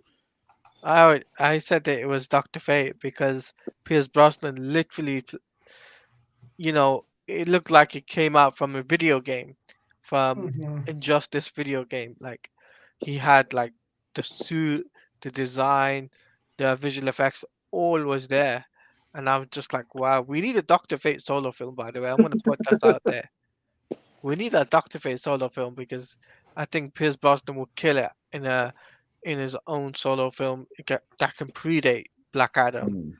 And Yeah, even Dwayne Johnson said in an interview recently that Dr. Fate is one of his favorite characters, and he's like, "Don't worry, you'll see more of him." So even though what happens in the movie, with Dr. Fate dying, supposedly, there will be either someone will take up the mantle or Pierce Brosnan will do a prequel of Dr. Fate. Well, either way, Dr. Fate, yeah, was a dope character for sure. It's To lot of. fantastic. Listen, they can do like a limited HBO Max series with the backstory of some of these characters, the original Adam, Doctor Fate, the story of Hawkman. The possibilities are limitless right now. All we got Mhm. to do is support what they're putting out right now, which is a dope movie, and they're gonna give us more. Zaslav is gonna be like, you know what? There's some gold in here.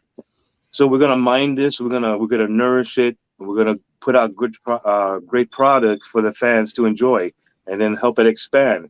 Right now, the DC Bible is open, and the way I'm seeing it, the more the merrier. The more characters they bring out there in these films, the more toys Zach has to play when he comes back. Mhm. It's going to be amazing.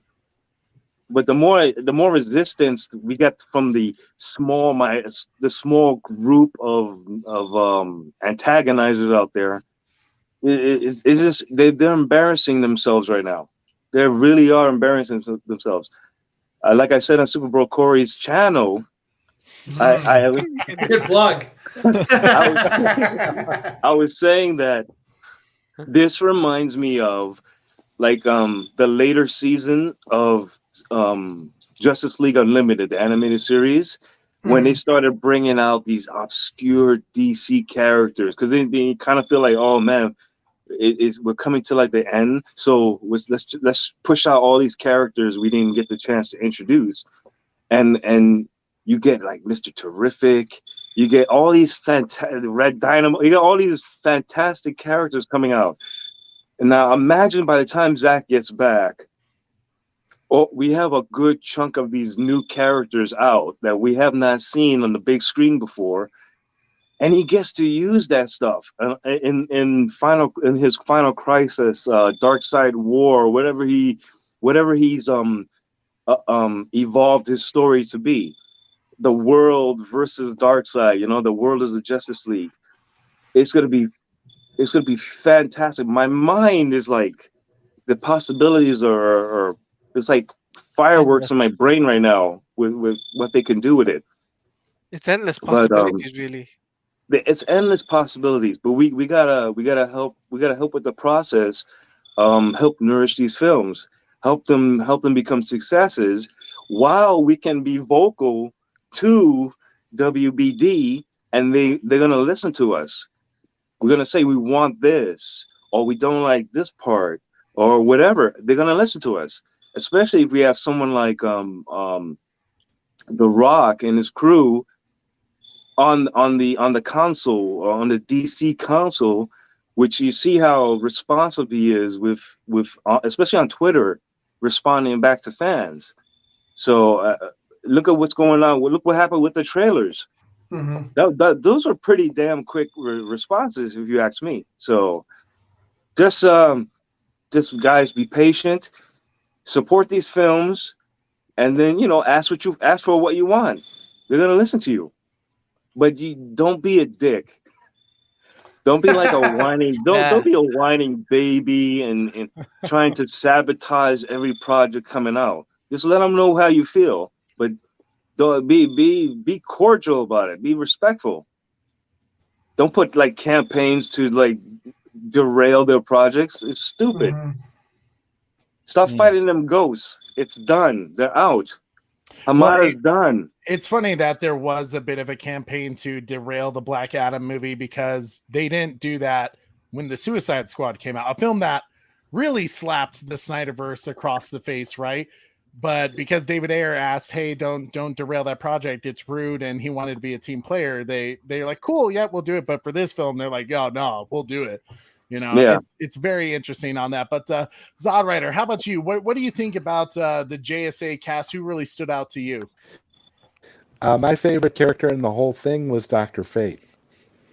I thought that Pierce Brosnan nailed it, and I definitely want to see more of Dr. Fate. So I hope The Rock was being genuine when he said we're going to see more of Dr. Fate for sure. I liked all the characters, Atom Smasher and Cyclone and Hawkman, of course. Everybody in this movie I thought was well cast and really did their characters justice, so to speak. And I just think we're gonna I just think we should be excited, like what Marcus was saying. It's not about, it shouldn't be about sabotage or complaining. It should be about just being honest about how you feel and looking forward to what's coming next. Because if they're listening to us, which we know that they are, because Henry Cavill would not be in this movie if they weren't listening to us. Yeah. Okay, and Absolutely. that's another character we need to talk about, because that character did appear in this film. So Yeah. Yeah. Super Bro Corey, your thoughts on the JSA?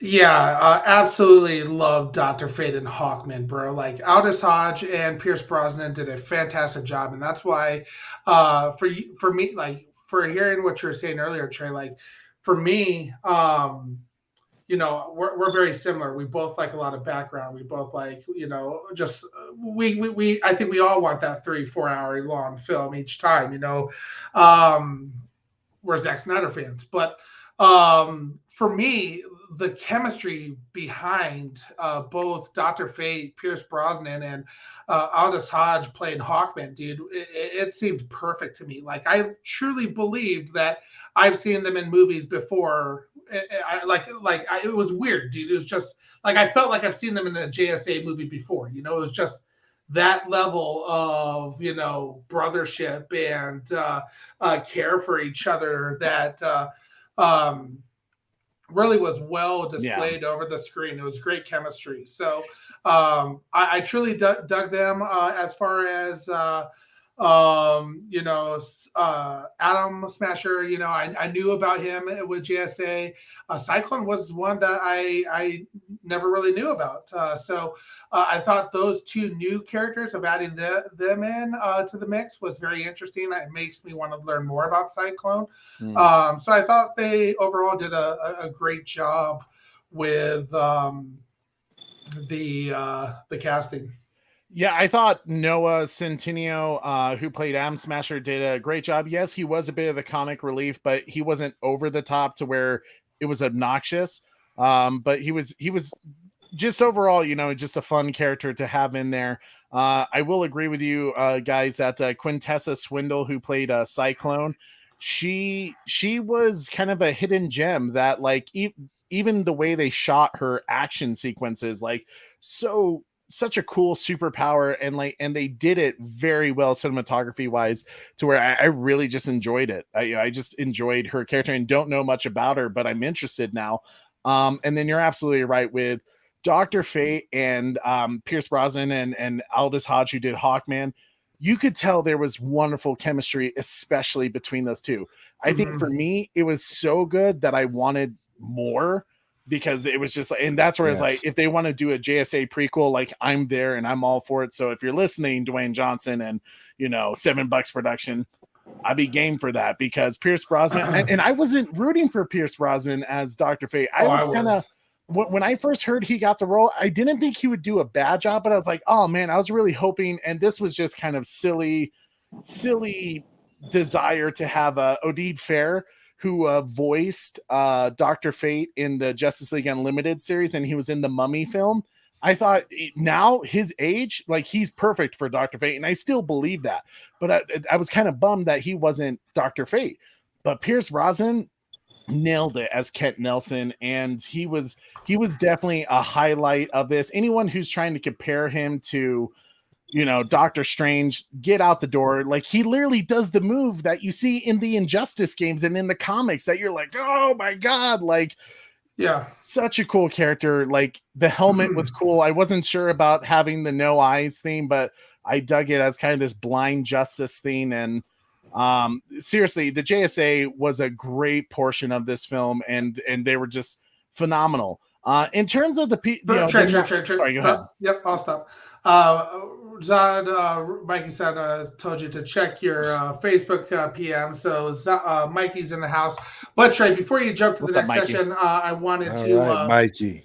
Get to Trevor H. He had a super chat in the house. So man, thank you so much, Trevor H. Man, you've been killing it this week with super chats, and I mean, hey, I get it. Like, every dollar, like, that means a lot to us, and I know how important, like, money is. So, like, thank you so much that you feel like you want to support us a little further, and I appreciate that, my man, with that $5 super chat asking, do you think Hawkman was the alien version or his Egyptian origins? Great question. Before we answer that, Corey, can you play my man Trevor H a little some for the super chats to say? I'm gonna let you pick this one. You're gonna let me pick? Oh, see, look at you. Always putting me on the spot. Watch this destroy my connection now, Corey. This is gonna be your fault if so. Good. We'll do this one. I feel like this is important to do. Everyone, this is Alfred. I work for him.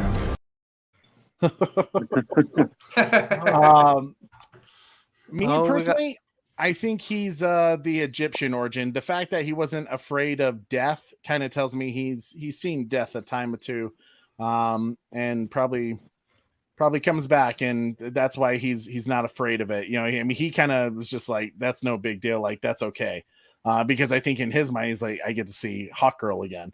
But if he is the alien version because of that tech that he had, the ship, oh my god, that would be either way. Alien version or Egyptian origin, I would be happy with both, you know, because I think he's a great Hawkman, and he's gonna nail it whichever origin they give him. How about you, Zod? Yeah, I agree. I agree 100%. Whatever origin they give him. Cool. Talade, how about you? I agree with that. Whatever origin they go with, I'm gonna be 100% backing it anyway. Are you guys leaning towards any of the alien or the Egyptian one, or some people have said both? I saw in the chat.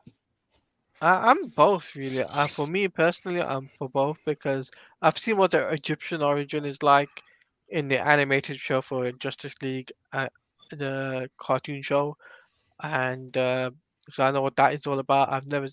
I've seen the alien version as well in the New 52 as well. I've read about that, um, so yeah, it'd be interesting. Yeah, absolutely. How about you, Marcus? What do you think? Alien or Egyptian origins, or a bit of both? It doesn't matter if it's alien or Egyptian. It's gonna be awesome, whatever it is, and they're gonna shove it up our candy asses. It doesn't That's matter. To me, it doesn't 100% matter. right. Is that what It you doesn't think? matter. It's gonna be whatever the Oh, fans want. Is that what It's you gonna be think? whatever the Marcus? fans want. That's what. Mike. Is that what you think? That's exactly. It doesn't matter what you think. It's gonna be, like I said, it's gonna be for whatever the fan wants, and I'm here for it. Mikey said it's both. What Yes. is that? Is that a It's both. scoop? That's that a a scoop, fair Mikey? compromise. Mikey Sutton in the house. Is that a Yeah. scoop, Mikey? Dropping bombs. Mikey's dropping Just bombs. popping already. up and being like, "Yep, just to let you know, Hey, Batman." hey, this alone should, Black Adam alone should get people to stop doubting Sil and Mikey for real. Yeah. Right? Yeah, So a Nation, lot of Mikey W's verse, on their scoops lots with of this one. W's. Be a part of the Um, future. And years before, it's impressive. Yeah, Exactly. in terms of the non-meta cast, with Sarah Sahi, who did Isis, and well, I mean, she could become metahuman at some point, but the cast that the boy who I believe was, oh gosh, I'm totally spacing the kid that played him, but I think Bodhi Sebnu, who played Aman. Bodhi, I don't know. Sorry, I'm terrible with names. I thought he was a fun character. I thought, yes, the connection, and once you get to the third act of understanding why Black Adam kind of goes out of his way to protect this kid he doesn't even know, it makes sense, in the third act, because he connects him and it reminds him of his son. I thought the kid was, I've never seen him in anything else, but I think he did a phenomenal job. I think the girl Sarah Sahi, who played Adriana, I think she did absolutely amazing. Even the actor who kind of played the villain, I understand the villain was kind of non-existent really throughout the film, because it really kind of focused on Black Adam versus the JSA for a while. I think he did great too as Sabak when he finally turns. It was a cool twist to his secret of how he becomes Sabak at the end. I enjoyed that. Amanda Waller being in it with Viola Davis. I mean, it's always good to see Viola Davis as Amanda Waller, because I think she's just perfect for that role. Did she fit in the movie? I don't know yet. I'm not exactly 100% convinced if she fit in the film. She seemed like it just an add-on to make sure there was some connection to the extended universe. She's obviously not going anywhere. She's gonna be a thread throughout all these upcoming films. Exactly. Yeah. How about you guys? What was your thoughts on kind of the other cast, not Black Adam or the JSA, but the other guys? All right, can I go first? Yeah, go ahead. Yeah, go ahead. I thought the kid in the movie, he reminded me of an Egyptian Billy Batson. I thought he was fine. I really enjoyed his character. Mm, Normally, the kids annoy the shit out of me in these movies. He Hmm. was fine. I didn't yeah, mind him. I didn't mind him that much. Sarah I was worried Shahi, about that. yeah, I was worried about that too. I think Sarah Shahi was fine. I think she did a great job for what um, eventually she'll become the ISIS character, right? Um, though I would say the only one that was kind of a little teetering a little bit was her brother, the one that played the brother. But other than that, he was dead. They were all pretty good. Hmm. Which other characters are there? The one that plays Sabak. Um, you kind of knew what was up with him because he Yeah, was he was kind of projecting that villainous a yeah. bit. He You also know, looked like the Keen from the flashbacks. It yeah, was kind of a yeah, tell. yeah. Even the characters that played the Intergang, they were fine. They did their part. They were the they were the grunts, and they kind of reminded me of like I said, like Predator or Mm. Commando, like those type of grunt type of thing. Um, yeah. Which other characters are there again? Is There the box, was the well, there's kids? Amanda Waller and Oh, Amanda Waller. Okay, I almost forgot the big one. Um, to me, this Amanda Waller, this was Suicide Squad Amanda Waller, not the Suicide Squad or Peacemaker Amanda Waller. She was dead serious. She projected that strong, authoritative type of figure. okay. Um, and I think some people that some people that's on the outside that maybe saw a clip or two that maybe didn't see the movie, they say, "Oh, why is Superman working for her?" It's like, listen, Superman is not working for her. He does not work for her. If there's a threat that's bigger than what Amanda Waller can handle, even in the comics, they do this stuff. She's Mm. gonna send a signal or send a word out to someone like Superman, like, listen, this is doesn't even say it in a dialogue. It's been a long time since you had them worried like this, since the world's been worried like this. No, Superman does not work for Amanda Waller. But if Mm. there's a global threat that she cannot handle, of course she's gonna uh, alert the most powerful good guy that's on the planet. Yeah. So I get that narrative out of your head. No, he does not work for her. Marcus, you actually brought up something that I want everyone to touch on the panel for those DC fans out there, or as some people are calling them, Snyder only fans. Part of their complaints of Amanda Waller being there, right, is who which Amanda Waller is she? Is she the Suicide Squad? Is she David Ayer's Amanda Waller? And I feel like a lot of people are going to be upset that the fact that Jennifer Holland reprises her role as Agent Amelia Harcourt, who was in the Suicide Squad film with James Gunn and in Peacemaker as well. What do you have to say to those people that, like, okay, this character and this actress is playing in this film? What's, does this ruin the connection that, oh yeah, this is definitely part of that James Gunn, verse of DC? Can I take this one? Honestly, Trey. Okay. We have to accept the fact, and we have to take this as bourbon, that it is all connected now. This is new DC, so that means there's going to be stuff that we like, stuff that we love, stuff that we want to see, and there's going to be stuff that's not for us, that we really don't care for and we really don't want to see.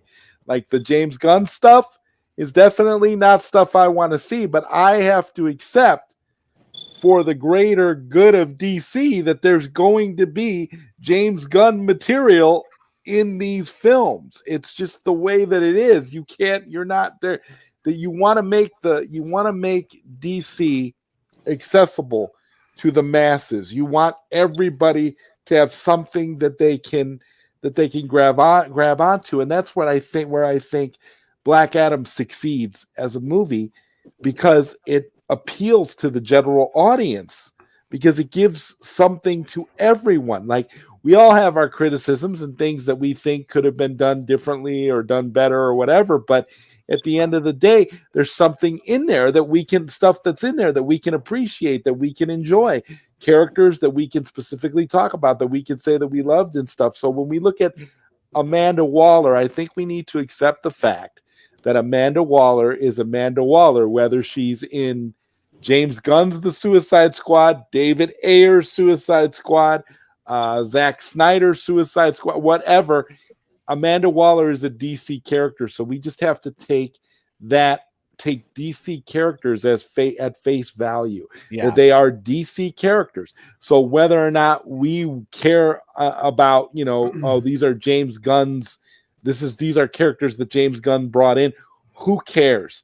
It's all about new DC. Yeah. It's all about moving forward. Look at what we got with the JSA. Look what Mikey just said. Was told this morning JSA film is moving forward. Listen, Bomb dropped. by hearing that, do you really care if Amanda Waller is David Ayer's Amanda Waller or James Gunn's David Ayer? Who cares? Yeah. Well, all that matters is that this is why, when you brought up a good thing where you mentioned Snyder only fans, this is what we have to contend with. We're dealing with people now who I don't even think are Snyder only fans. They're Snyder only DC fans, because they don't care about anything else that Snyder is doing. The only thing they care about is Snyder's vision. I can't tell you the number of nincompoops that came to me on Twitter crying about Zack Snyder's vision. I said, what is it that you're fighting for? And the dude actually said to me, I'm fighting for Zack Snyder's vision. I want to see Zack Snyder's vision. Well, Zack Snyder's vision has changed. Zack Snyder's sandbox has grown. Zack Snyder has a bigger sandbox to play in now than he did when he first started with Man of Steel. Now he has more to work with, and other filmmakers, including James Gunn, for better or for worse, are able to play within this sandbox and add to it and create. Because again, if you have a 10-year plan of films, you can't put all that on Zack Snyder. Yeah, that's the other thing. Like how much of this, if you want a DCEU that is cohesive and is actually not just compare it to Marvel, but you want something that is going to be a shared universe, where you can continue the story, where you have a tapestry, right? Yeah. In order to do that, you can't put it all on the shoulders of one director. And that's how you know that these people, these Snyder only fans, are very, very selfish people. Mm-hmm. They expect Zack to be directing DC films for the rest of his career, and they don't want nothing else. And so anybody that does anything outside of Zack Snyder is considered a traitor. So Henry Cavill is now a traitor. Ben Affleck will soon be labeled as a traitor, because when they see Ben Affleck pop up in some of these other movies too, it's never enough for these people. And what these people don't understand is none of this stuff that is happening now is going to stop Zack Snyder's Justice League 2 and 3 from coming out. Yeah. We know those movies, Zack is going to have the opportunity to do those movies if he wishes. So those movies will happen eventually. But these people that are just whining and complaining and bitching about, oh, well, Zack, it's not directed by Zack. I literally seen somebody respond to me today saying, well, I would be all over Black Adam if Henry Cavill was in the black suit, and if the Hans Zimmer music was playing when he came out. If that's all you're basing anything on, then you are not the audience for these movies. How can you call yourself a fan if that's what you're doing? Because my thing is, these idiots don't even realize that the black suit for Superman is a temporary thing. Zack Snyder isn't going to have Henry Cavill wearing a black suit for the rest of his career as Superman. That's not realistic. That was never the point. The black suit is a regenerative tool that helps Superman regain his strength after coming back from the dead. That's all it is. It's documented in the comic books. If you're a Superman fan, you know the lore, right, Super Bro Corey? You know the lore, so you don't need to be sitting there asking us why he's not wearing a black suit in Black Adam. Read some comic books and you'll know why Superman's not wearing the black suit. Yeah, a lot of people Black complain about that because of the interview that Zach said where the black suit was going to be used as a time placeholder so people would know where we're at in, when Flash starts to do all this crazy shit with the time, with the timelines. But a time placeholder, but if you look at Zack Snyder's Justice League, there are multiple nightmare scenarios. And from the way I see it, like the one with Darkseid and Wonder Woman's dead and all that stuff, that's one timeline. It ended. Then the one with Batman and Deathstroke and Flash and Cyborg and Superman landed there, that's another one. That ended. Just like the one with on BVS where Superman punches a hole through Batman. That timeline ended. So there's multiple scenarios. There's multiple timelines. I think it's already been shown in these movies. Yes. So you cannot just stick to one narrative. Okay, sure. Maybe Zach said something about the black suit. That'll tell you where in the timeline you are. Sure, maybe. Or sometimes things change. Sometimes things evolve.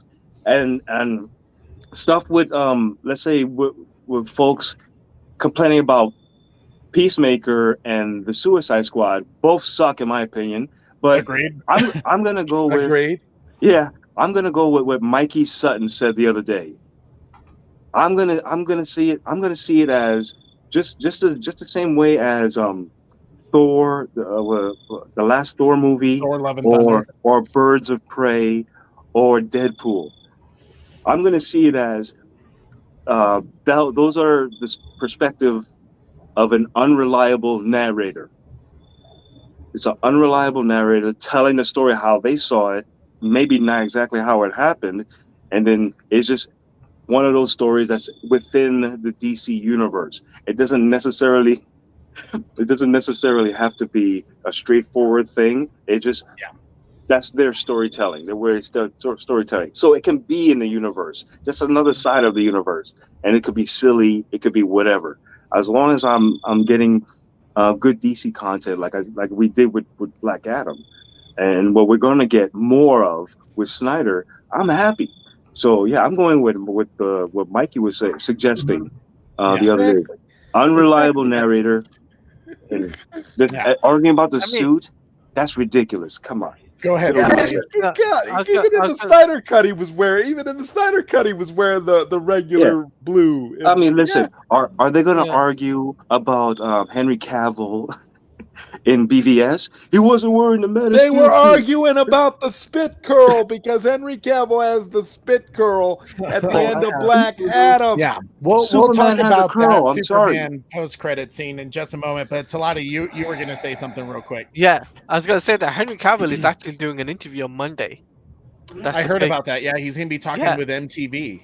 Yeah, so expect some questions about Black Adam. I guarantee it's going to be posted on YouTube by various people. Man of Steel 2 questions. Yeah. Yes, Man of Steel 2 questions. So a big Taladia bomb right there for you guys. Well, there you go. We got a scoop dropping, Scooper Supreme. Mikey Sun says the JSA film is moving forward and that we're going to find out more on Sill Nation's member streams. Can't wait for that. You're going to be checking that out. So if you're not a member on Sill's show, you should definitely check that out because 4 p.m. Pacific time today. 4 p.m. Pacific time. Look at that. If you're not a member, you're wasting your life. Yeah, honestly. We'll talk about something about that in terms of a Mikey Sutton scoop that was confirmed in Black Adam. But to get to our next topic that me, guys, Corey even talked about on his Super Bro channel last night. I'm a music guy. I like music. I pay attention to music. And it's part of my enjoyment with a film. And I feel like Lauren Balfe, who is a composer of Black Adam, he's a great composer that has worked with Hans Zimmer. He's actually one of Hans Zimmer's composers and his Remote Control Studios, which is Hans Zimmer's studio for composers. He did Black Adam, and I don't know about you guys, but I felt like the Black Adam theme especially was insane. Very Let's good. go Zod, Taladia, then Marcus and Super Bro. Tell us what you guys thought of the music. I enjoyed the music quite a bit. I got a lot of a Man of Steel vibes from the soundtrack. I found the soundtrack.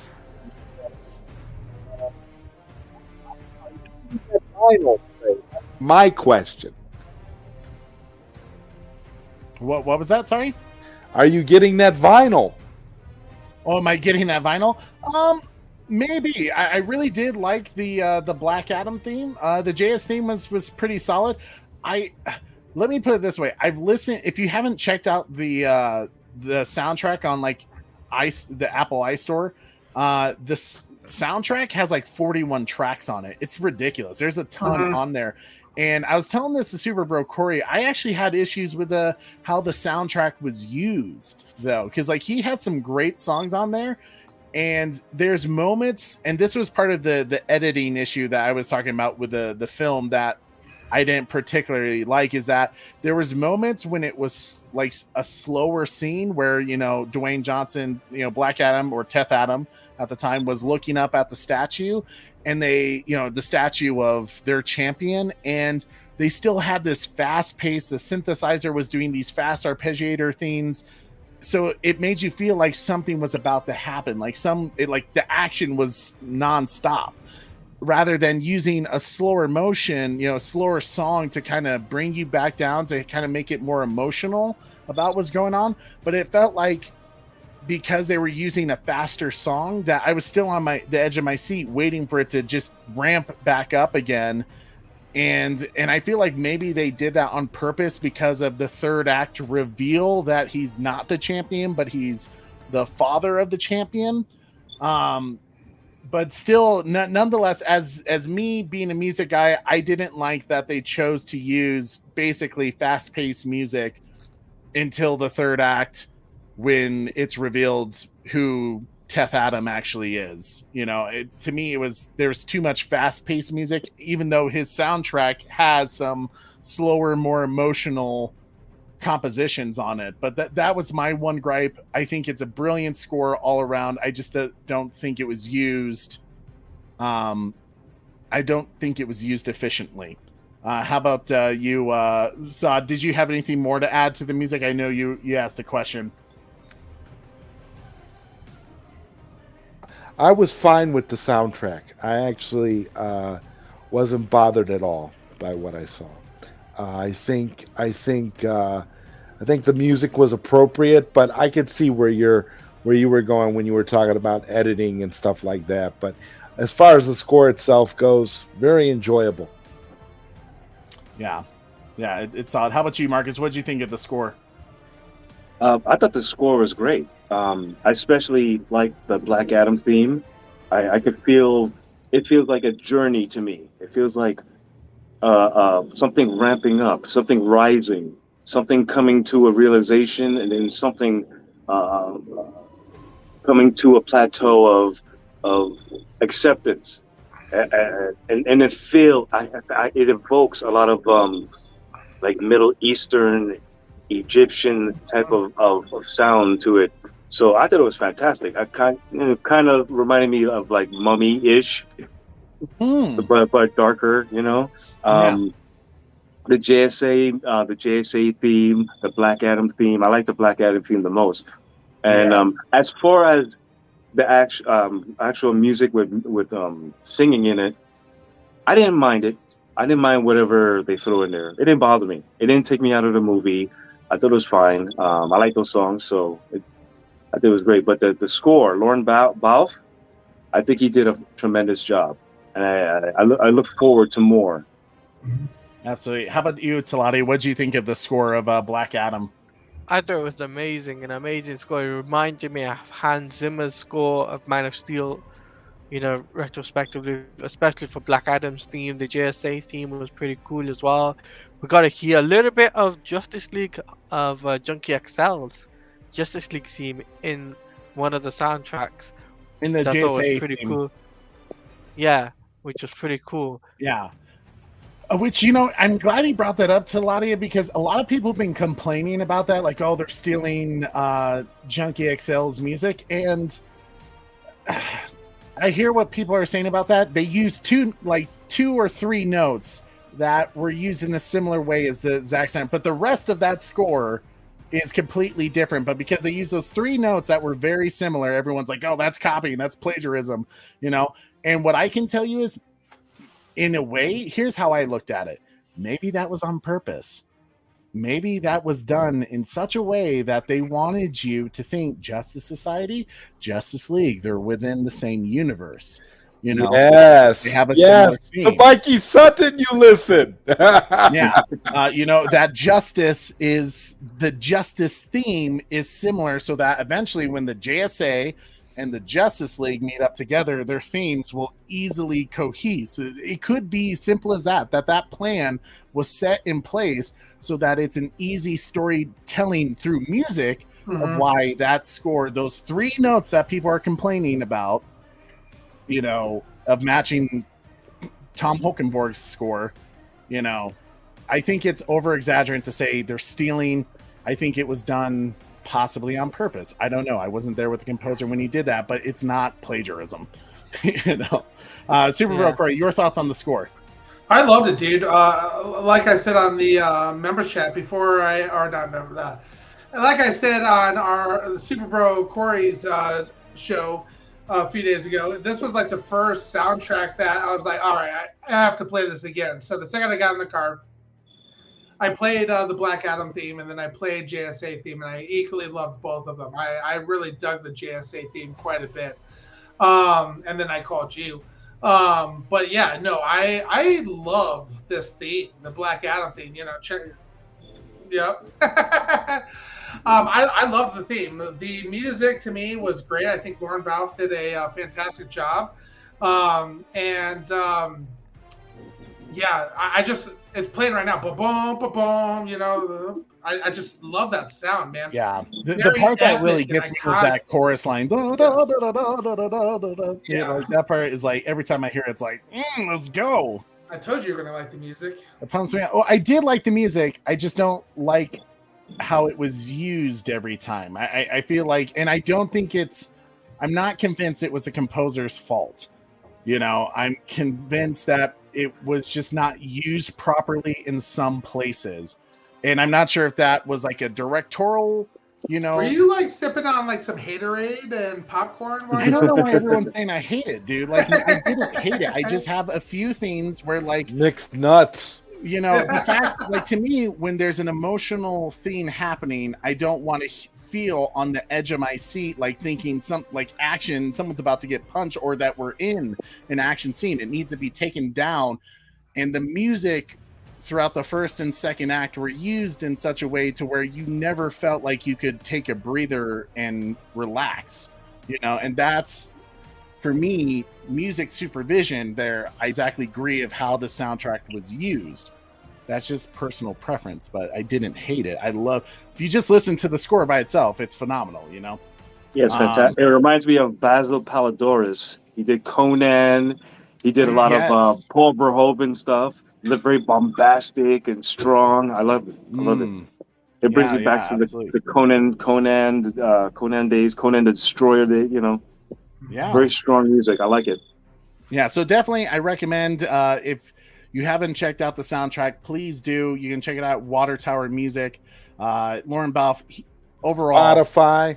Spotify. He did a wonderful job. You should be proud, Lauren Balfe. And honestly, I hope it's one of those scenes where that's Black Adam's theme for now on, because that's a great theme for him. Yeah. And the JSA theme is solid as well. But guys, let's go ahead and talk about, now that we've gotten my music portion that I enjoy talking about on every film, let's talk about the critics and the box office. Obviously, the critics are trying to do what they do with any DC film, which is shit on it. But the audience score, once again, is completely different from the critics. The critics are saying it's pretty much a trash film. They said the same thing about BVS, Man of Steel. It's pretty much in that same area. They think Thor: Love and Thunder is a phenomenal film. I don't know how you can think that. But the audience score 90%. It was at 87, so it's climbing after this weekend. So people are watching it and going like, "Yeah, man, this is awesome." What's your guys' take on? And honestly, we don't like to listen to Rotten Tomatoes, right? But I always find it funny when we see the difference in audience score. What's your take on Rotten Tomatoes saying it's shit versus audience score saying there's a 50% difference? This is the end of critics, Trey. This right here is the reckoning. This is finally where the audience is finally caught up to the BS of critics. You don't. My thing is this. These critics know that The Rock is a box office draw. They know that his movies are, that his movies cater to certain demographics. I don't know what these critics are expecting, but you gave a perfect example when you mentioned Thor: Love and Thunder, and I have to say, well, if you're going to tell me that Thor: Love and Thunder is a better movie than Black Adam, I have to question your taste in film. I have to start to question where you're coming from, because Thor: Love and Thunder was complete trash. Now, and again, the difference here though is, again, critics have the chicken has finally come home to roost here. This is not a small gap between critics and audiences. This gap is the size of Texas, and the reality is they can't hide it now. Now they all look like a bunch of paid Disney shills. That's what they look like, because they've given it 40%, and I wouldn't be surprised if this is the result of Walter Hamada's people paying off critics, Disney paying off critics, because I feel like a lot of these critics, they write their reviews before they even see the movie. If they even see the movie. And to me, I don't know what movie they were watching, but yeah, just like Trevor says here, hashtag the end of critics. That's what we have. The critics have proven themselves effectively irrelevant completely. They've been decimated, and who decimated them of all people? The Rock! Dwayne "The Rock" Johnson decimated critics. This is monumental when you see this 90% here. I mean, my God, it doesn't make the critics look any. Could it make the critics look any more fraudulent? No, but it's true. And something to keep in mind here is that only 2 films have beaten this audience score on Rotten Tomatoes for Dwayne Johnson films. Only 2. The other one, Red Notice on Netflix, only on Netflix, so we can't really judge on a box office level there. But the other one, Jungle Cruise, at 92%. So, and that did about 117 million domestically in the box office. So already this film is shaping up to be one of Dwayne Johnson's best solo outings. Well, this is his best solo outing so far. Exactly. As far as box office opening weekend, yeah. Yes. And we'll talk about that. But Marcus, what's your thoughts on the critics score versus audience? Well, you see that there's a huge disparity, right? I don't listen. If you need more convincing about how biased these critics are, especially the DC, just take a look at that score, and it's been like that. It's been like that for years, and when DC goes to the brink of giving us stuff that we don't want, you look at the score. The critics love it. Now, who are they making the movies for? The critics or the fans? The critics, guess what? The critics see these movies for free, and they'll crap on it, or they'll lick their asses, right? We're paying customers. We don't want to pay for shit that we don't want to see, right? Yeah. We want to see stuff like Black Adam. We want to see stuff like BVS. We want to see, you get the point. So, huge disparity. And me, I'm a huge horror science fiction fan. I already knew about the critics because they shit on pretty much every horror movie that I like. And the ones that they give high ratings, 98% scores, I've seen them, and they're shit horror movies, and it just blows my mind the huge disparity. Yeah. Sure, you can have a critic or two that you kind of like. All right, I'm more in line with what this critic likes, so I'm more or less gonna like what this person likes. Sure, but if you're going off that Rotten Tomato score, please give me a break. Like I was saying on Super Bro channel, I've read reviews. I've read reviews for MCU films, recent ones too, where they talk about the movie, and honestly, by reading that review, you would never tell they give it a positive score. They criticized it, they talked bad about it, but there it is, a positive score. And then sometimes I see, let's say, a DC film.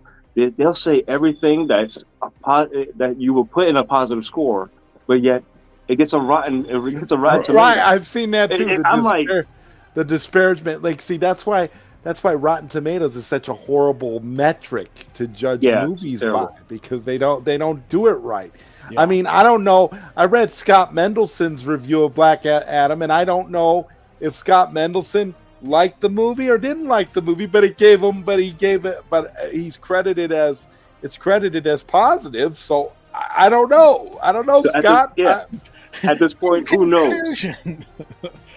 For me, who cares? I don't care. I don't care what they think. I'm going to hear about the project, whatever project it is. If they have a trailer, I'm going to see a trailer. If I like basically what I'm trying to say is, if I like what I'm seeing, I don't care what anybody says. I'm going to see it. It's going to get my money. I'm going to give it a shot. And if I love it, it's going to get a lot of my money. And I'm going to try to champion it, right? So, I don't give a shit about critics. In either way. But for those that do, just look at that. Look at the audience score. Look at the critic score. Mm-hmm. And how many times have they done this to DC films? Yeah. Absolutely. Talati, what's your thoughts on the discrepancy between critics and audience? It's simple. Well, the audience loved it, while the critics didn't, because they're Marvel shill fans. It's simple as they Marvel paid them off just to basically hate on DC. It's straight up upfront and honest that they love the film, so like no hate towards them. But the other critics who hated on the film, go fuck yourselves, because you literally, if you don't like DC dark and gritty, I don't know what else to say to you guys then. And maybe this isn't the genre for you. Yeah, absolutely. How about you, Super Bro? Yeah, make up your own mind. These critics don't speak for any but them high society selves. They I could care less what they have to say about anything. Those pinky up, freaks. Tea sipping, I don't know what you want to call them, like they're trumpets. Yeah, exactly. They're giving off. Yeah. These are the critics that all loved James Gunn's The Suicide Squad, right. By the way. Just saying. Right, exactly. Yeah. And fans did not really respond well to obviously they didn't go see it in the theaters, Yeah. Yeah, absolutely. It's just a mess. Make up your own mind. See, you can see that the audience loves it, and I love what Zod said there. This is the end of Rotten Tomatoes. This is the end of the critics. The Rock gave them a smackdown, so it's beautiful to see. Well, I want to read. Elbow. Yeah, exactly. The people's champ. Well, here's what Hollywood Reporter had to say about the box office. This is where the numbers are working up to right now. Box office Black Adam blazes with $67 million opening, which is about what people are expecting. But before the film even came out, people were dropping the expectations to about 45 to 55 million. So originally they were thinking 65 to 75 million dollars, and then literally a week before the film came out, they were like 55 to 65 million. So here's what they had to say. Ticket to Paradise flies to 16.3 million. After a tough summer, the two-star packed films energized the domestic box office with combined revenue clearing $100 million for the first time since July 2022. DC and Warner Brothers superhero pick Black Adam flew to the top of the weekend chart with a promising $67 million to mark the biggest domestic opening of Dwayne Johnson's career outside of primary Fast and Furious franchise. Johnson's previous best was Hobbs and Shaw, which launched to $60 million. So this is, as Zod said, his best film as the lead actor for it. Overseas, Black Adam opened to $73 million from 77 markets, not including China, for a global start of $140 million. The UK led with $6.1 million, followed by Mexico with $5.3, and Brazil for $4.9 million, Australia $4.7. So we haven't even been to China yet, which is the second biggest market outside of the US. And we know how well Dwayne Johnson does. If you watch one of our previous shows, we really broke down the box office charts for Dwayne Johnson's global take for films. Like, he kills it in the box office.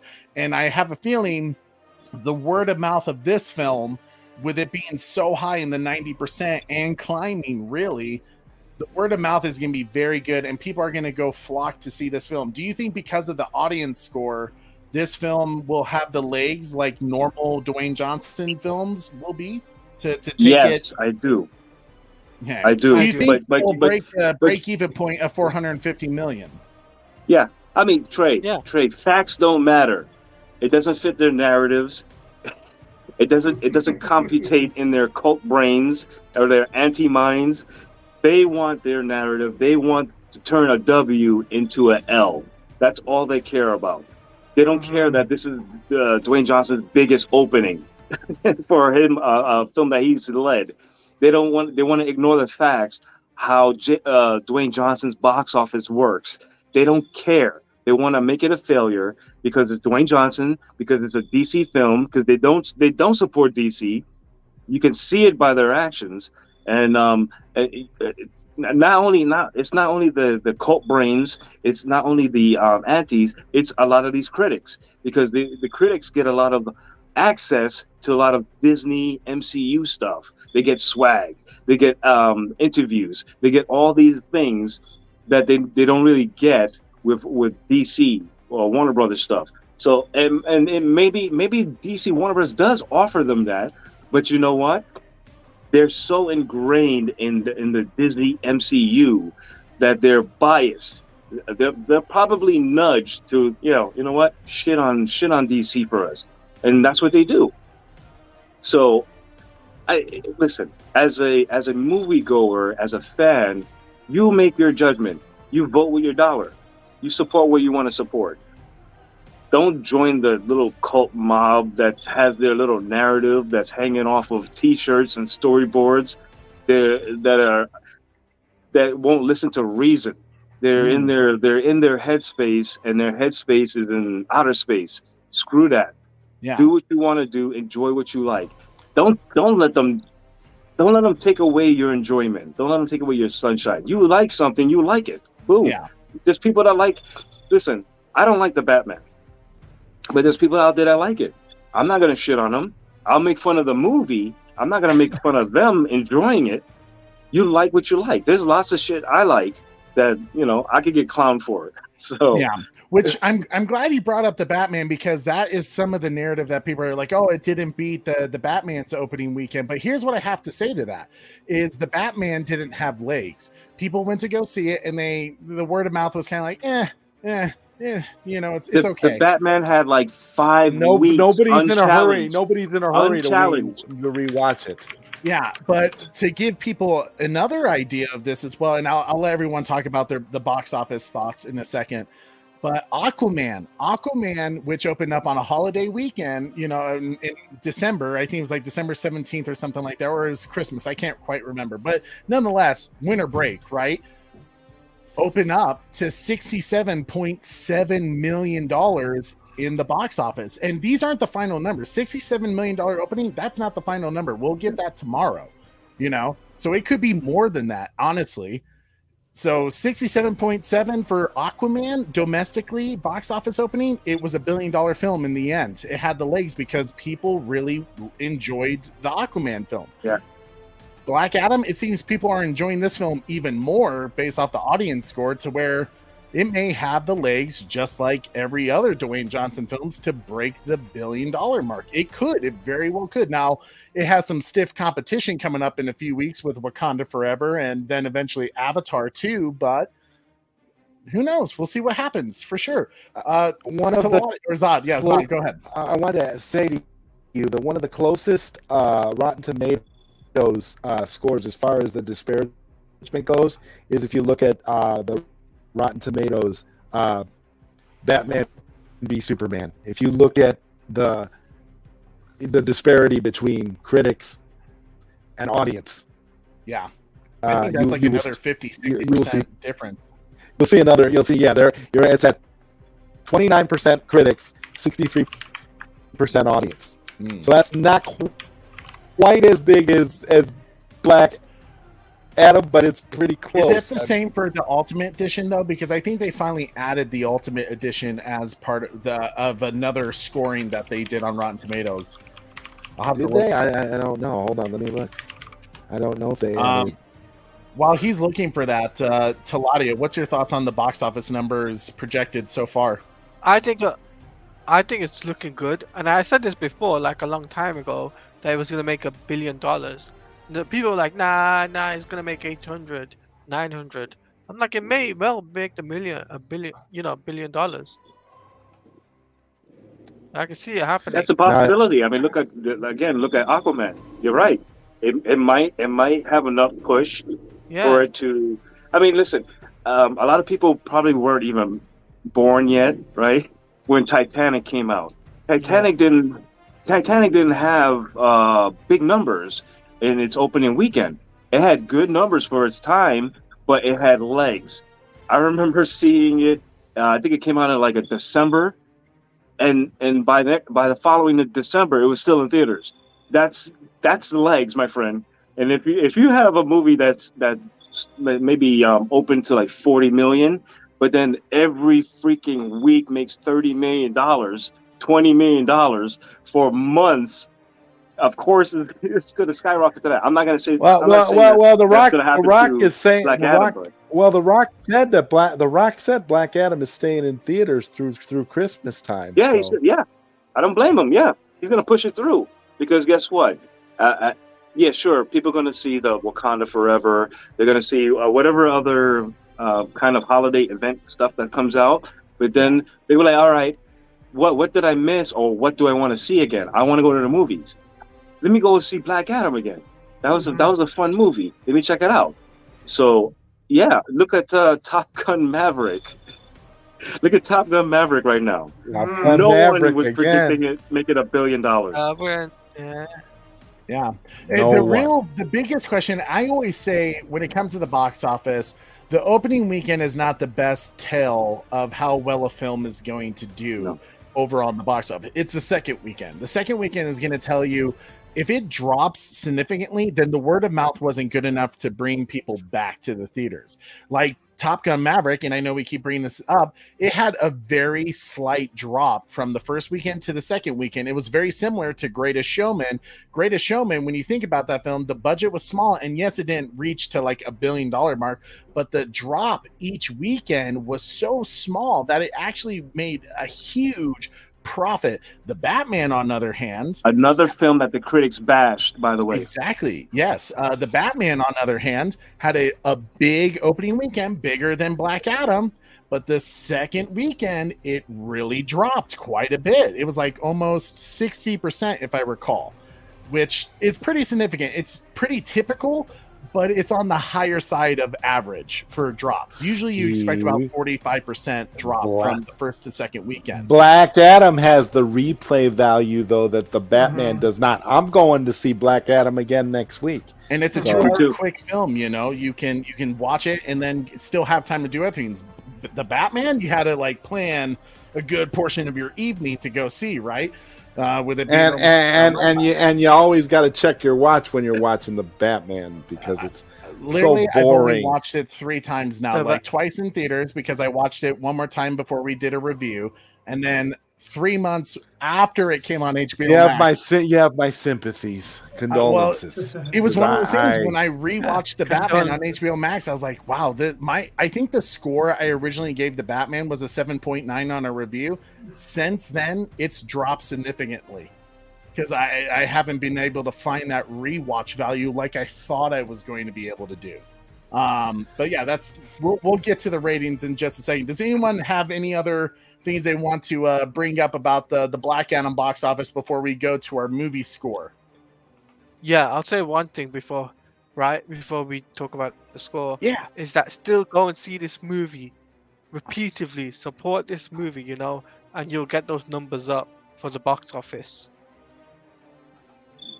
I agree with you, Talati. I think this film is more important than what people understand it to be for the DC films. Like, if you want Zack back, if you want boycotting this film is not the best idea, because there's influences of Hamada still. Yes, you could tell he tried to prevent this film connecting to bigger themes.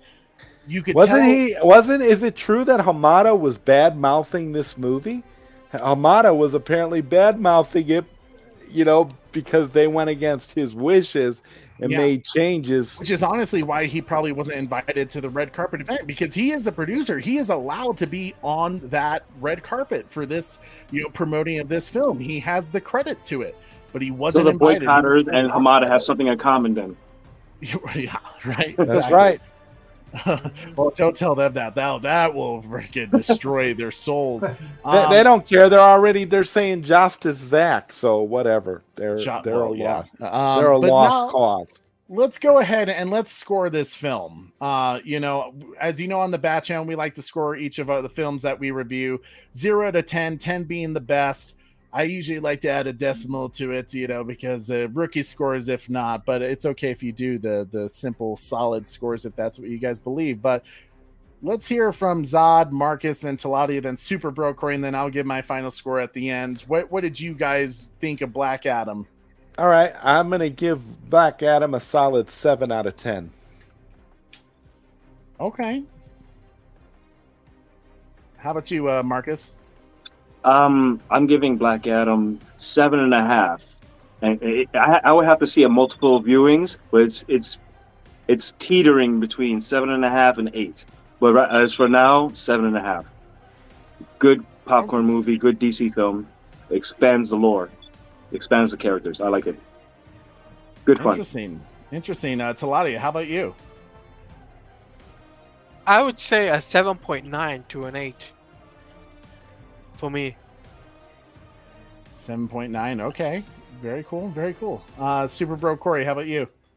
Man, Thursday night or Friday night, I was on a super high with, seeing my boy Henry Cavill come back and everything like that. So kind of rethinking about everything and kind of, talking about it and just like, letting it sit on my brain. I'm giving it's come down a little, but not as much as you guys may expect. I'm sitting at an 8.4 right now with Black Adam. I actually still really enjoyed this film. I was very pleased with it. I loved seeing JSA personally, and I'm thrilled that Mikey dropped the bomb that they're pushing forward with JSA. So. Yeah, so I'm actually quite surprised by all of your guys' scores, because I was thinking you guys are going to be high 8s and make me feel really bad about my score, but now you're making me feel like I'm actually in the right ballpark. Okay, so as I was saying earlier, I think this is a better film than the Batman, easily. It's definitely far superior. You better say that, Trey. What's that? You'd better say that, or people are going to go rioting on this. Well, people are going to be pissed. Like you said, the first time I watched the Batman, I think I was so focused on trying to find all the theories and Easter eggs that I had made about the film that when I was right about a few of those scenes, I was like, yeah, it's a fairly solid film. And then rewatching it and like paying closer attention to Robert Pattinson's Batman and his detective skills, I was like,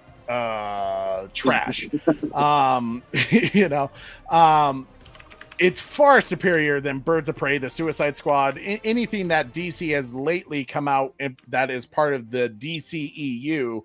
I don't know if I liked it more than Aquaman. I want to watch it again, and when I do watch it a second time, I'll let you guys know if my score adjusts.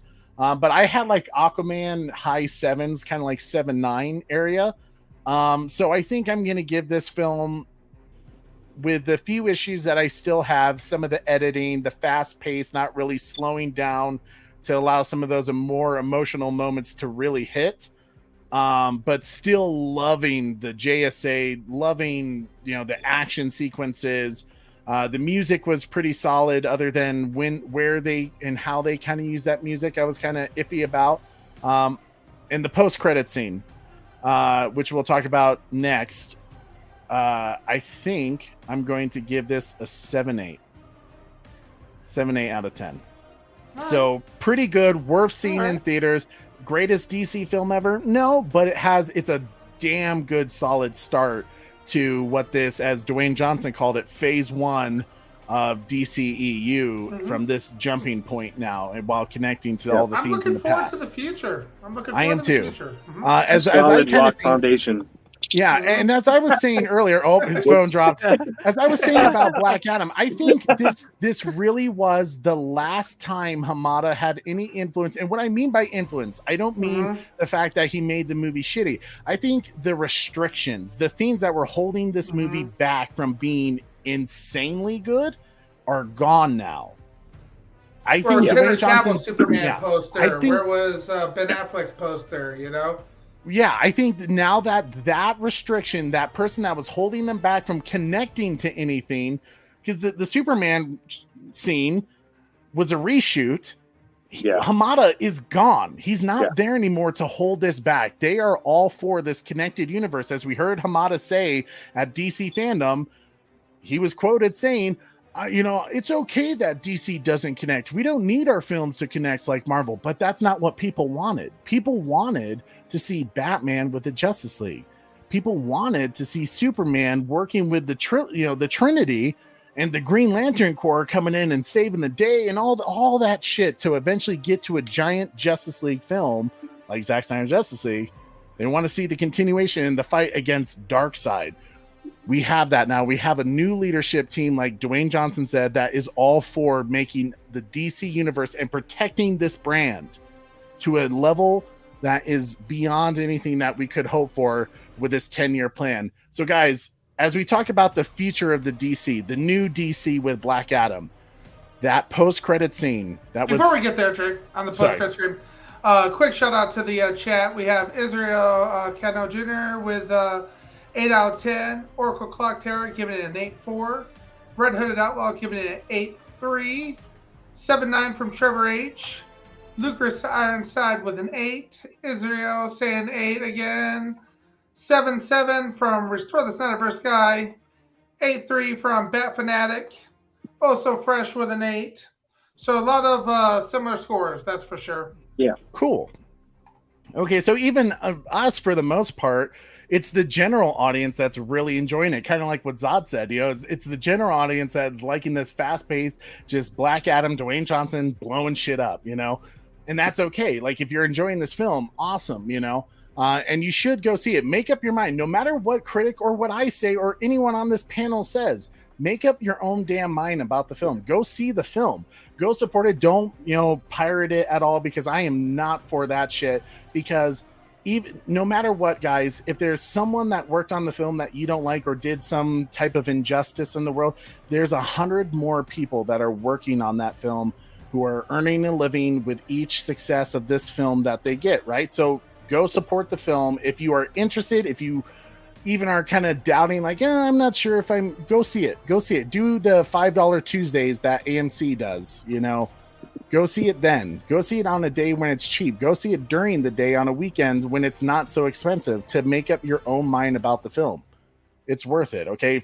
And I would say easily, watching this movie in the Dolby Theater with the sound effects, this film compared to the Batman, and hell, I will even say compared to Jurassic World Dominion, This film was made for like Dolby Theater with like the speakers rumbling the seats, the explosions. For some reason, this film did a better job sound editing wise than even Jurassic World Dominion, which I was surprised about. Well, So yeah, yeah, I would remember this film's been in development since 1998, so I would hope so. Like, I would hope it'd be good by now. But let's go ahead. Let's talk about the future of the new DC and the future of Black Adam with that post-credit scene.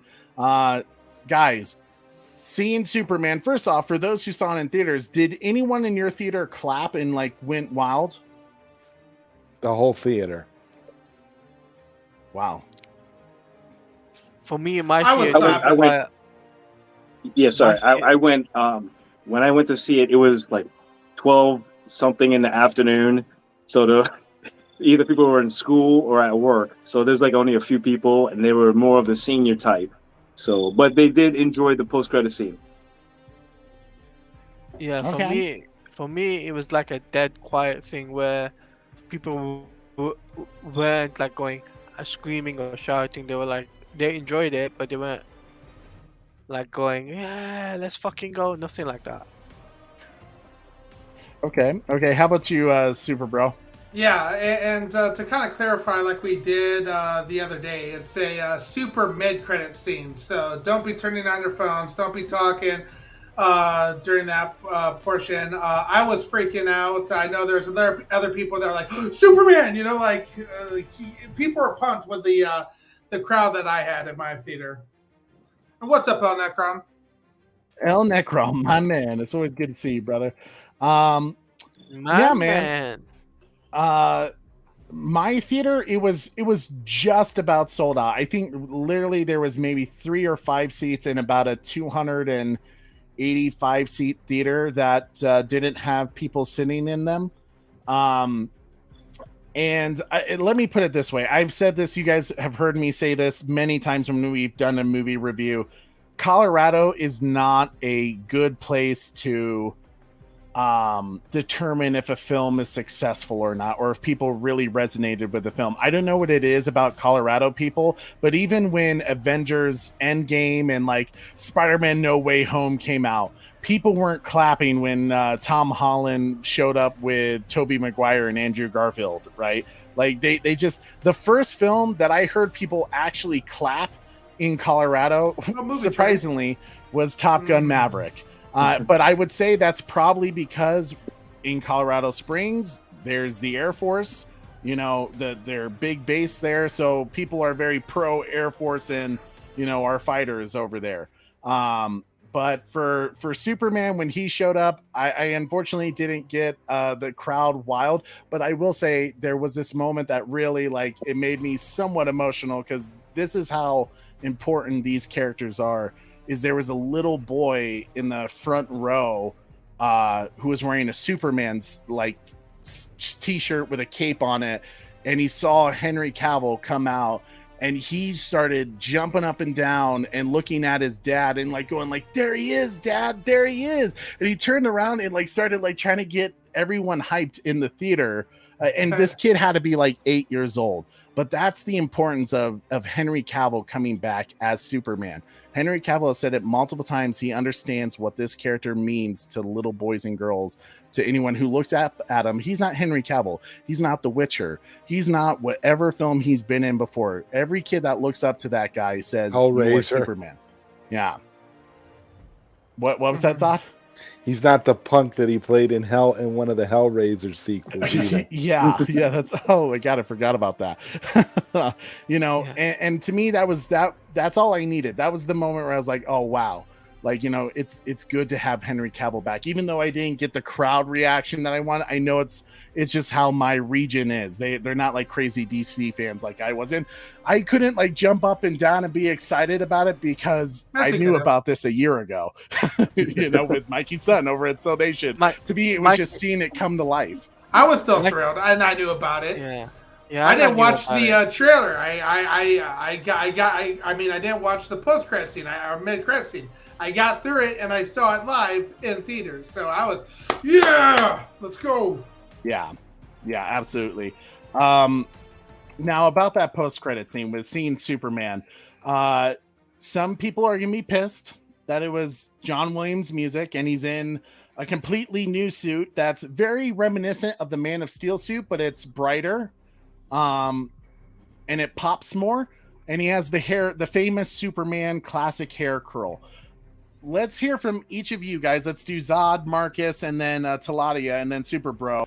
Tell us about your reaction to the post-credit scene. Was it picture perfect, or could have been better if it was Hans Zimmer's music, or he was in the black suits? You know, did it need to be that, or was this perfect? Was this fine? No, for me, the black suit, that's Zack Snyder's story to finish telling.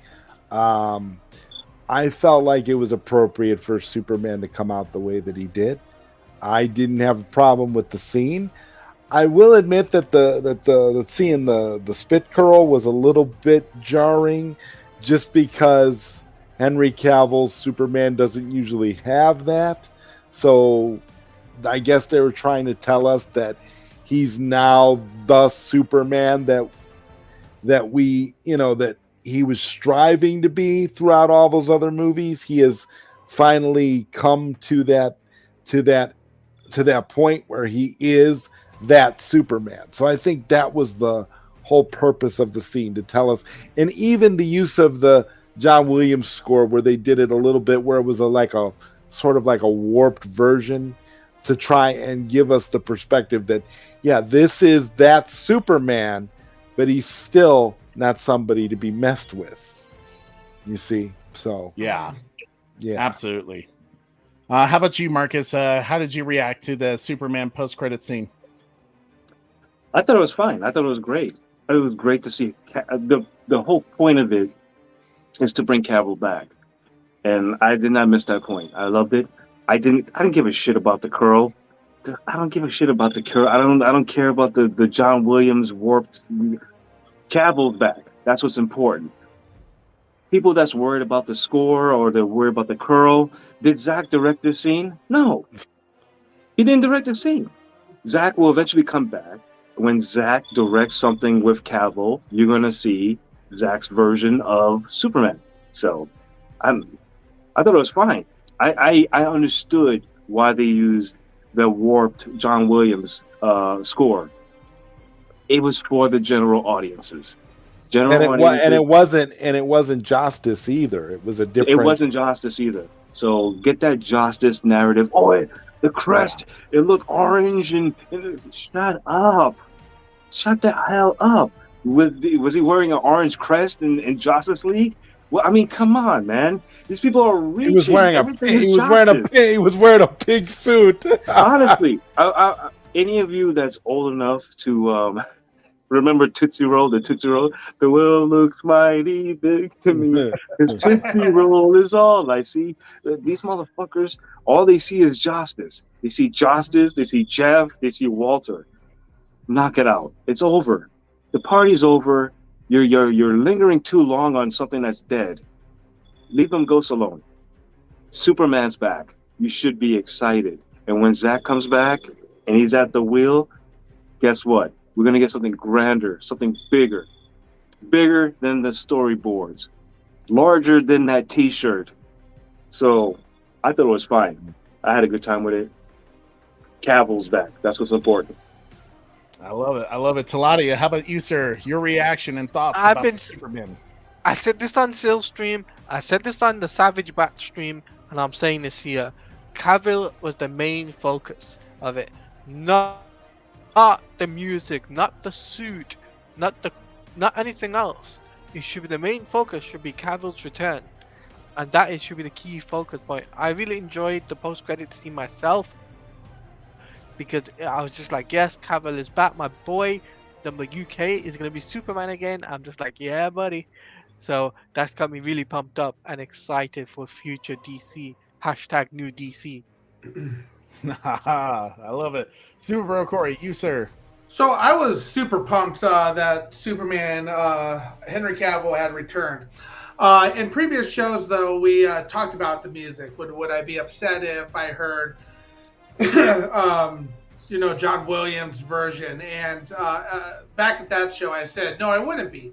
Reason for that is while all of us Snyder fans know Henry Cavill's Superman theme, the general public wouldn't be able to pick that up and recognize it as quickly as we would.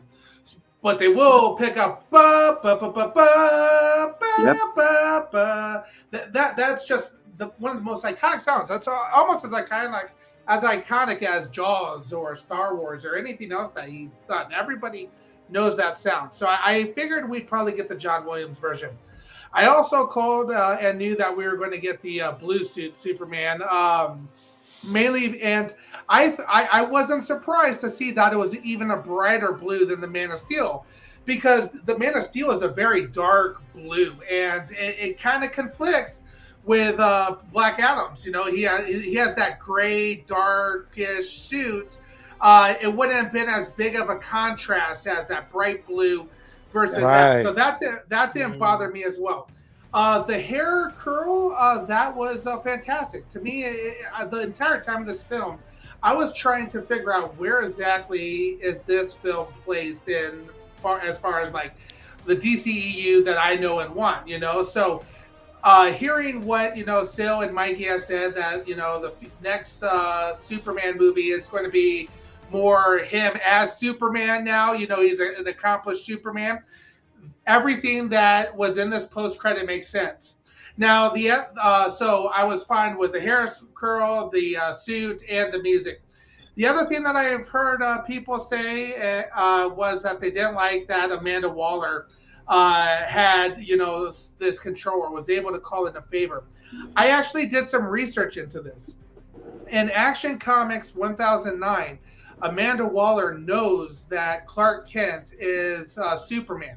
So by her calling in a favor, how manipulative Amanda Waller is, she could be like, "Hey, I know who you are. You know, you're gonna do some things for me when the world needs it." And I don't see Henry Cavill saying, "Okay, there's a new threat in Kahndaq. I need to make a presence real quick and show up there." So everything about the super mid-credit scene worked for me, and I loved it.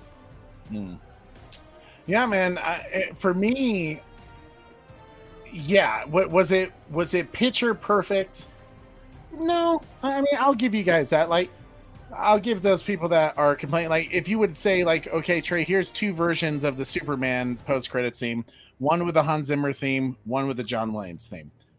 I would instantly go towards the Hans Zimmer theme, because that's Henry Cavill's theme. I would immediately do that. Yeah. So if you're doing that to me, if you're putting the gun at my head and saying, is this the right way to go about it?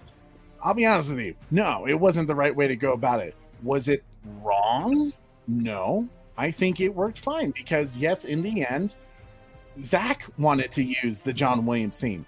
And more importantly, the John Williams theme, as Corey said, is so iconic that that's what the general audience knows at Superman. Now, that's no shade at Hans Zimmer, because I remember showing my parents the Man of Steel movie a couple years after it came out, because my dad, who's a very stubborn person, was like, "No, Christopher Reeve is Superman. No one should ever touch that again." And I showed him Man of Steel, and one of the first things he commented about was, "Wow, that theme is actually really good." He's like, that's a good soundtrack right there. And I was like, yeah, that's perfect, right? Just as how I would expect if someone ever tried to add the Danny Elfman Batman theme to Ben Affleck again, yeah, I would say don't do it. They did that in Justice League. Yeah, they did do it in Justice League, and I hated every second of that. But at the same time, I feel like the John Williams theme, and especially how Zach was thinking about it, I think it is a journey, a musical journey. And you've heard Henry Cavill say multiple times that if he were to return as Superman, that he wants to be the more iconic Superman before, and he said, before I turn to the darkness under the anti-life equation with Darkseid. So he knows where the story is going. He knows at some point he's going to have to become the bad guy, but he wants at least that one chance. And I agree with this, that you need to see Superman as that perfect shining example of truth, justice, and the American way, you know, before he falls into that thing, because it becomes more tragic, you know. And for this particular scene, the hair curl, for anyone that complains about the hair curl, Zach did the hair curl. Now, it wasn't exactly the classic iconic hair curl that you saw, but in BVS, when he's fighting Batman and the water hits, one strand of hair is down just like the curl. I mean, it's not twirled up like that, but it's basically Zach doing his version of that. This was just a little more closer to the comic book accuracy. The suit was a little more closer to the comic book accuracy of Superman, other than, sure, if you want to talk about the orange tint, whatever, I don't care. But nonetheless, the thing where I want to get to is Henry Cavill. How long have people said, we don't know who Superman is? Dwayne Johnson saying, we don't know who Superman is, whoever that may be.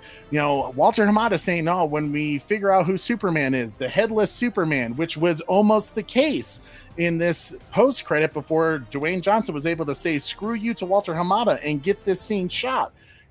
The important part is Henry Cavill is back. He is Superman. He does love this character and he does care about this character.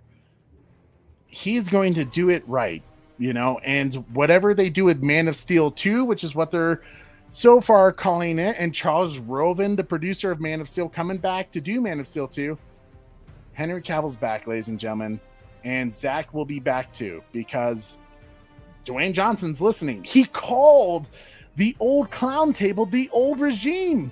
Yeah. The like only people who have called the old regime is us. The Snyder fans. The Snyder fans were the ones who coined that whole name. That's right.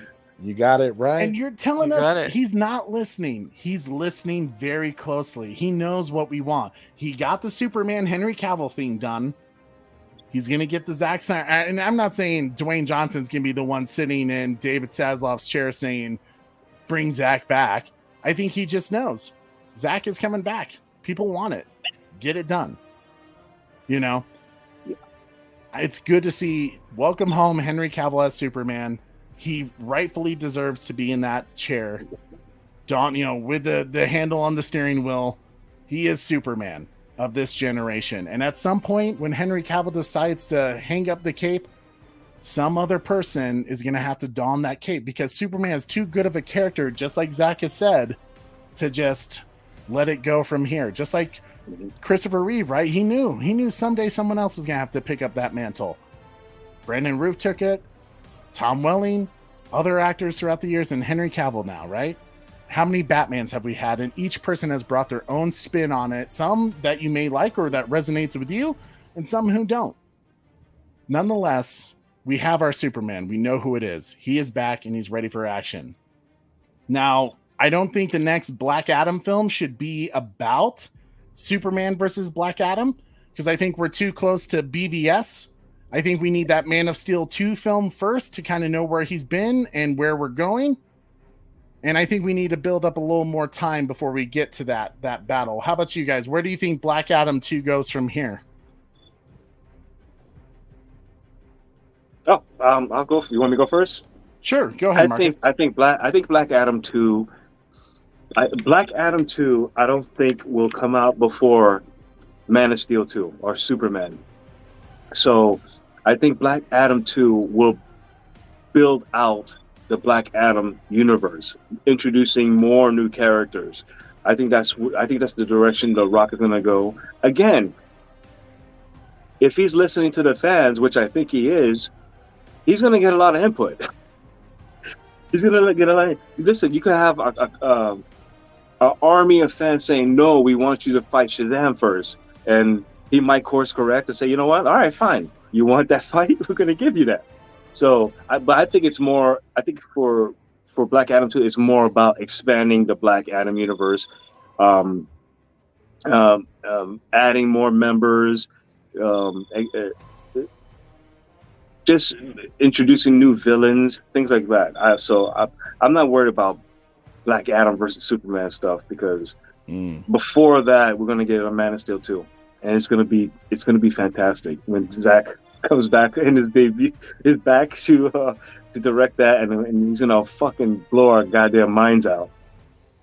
So yeah, that's what I believe. So Black Adam 2, not worried. Zod Rider, how about you? Black Adam 2, what's your thoughts?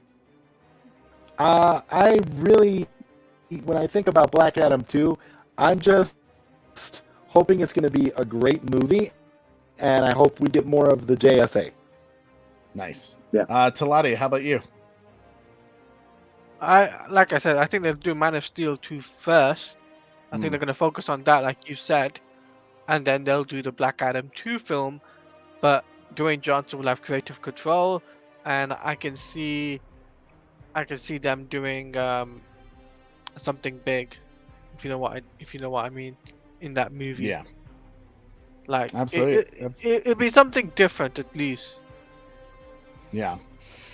Super Bro Corey, you, sir, where would you like to see them go with Black Adam 2? Yeah, I agree with what you said. I was talking about this on Necron's channel as well, that I don't think that they can pull in a Superman fight right away. So in a Black Adam 2 movie, so they're gonna have to do some more development there. There's gonna have to be some other movies with Henry Cavill as Superman, because we don't want to be too close to Batman v Superman. I think if we ever do see Superman and Black Adam fight, it'll probably be a Black Adam v Shazam type thing, and Superman comes in to help type thing. But Black Adam has a lot of cool characters, people that enemies that fight, try to destroy Kahndaq and everything like that as well. So you could help him build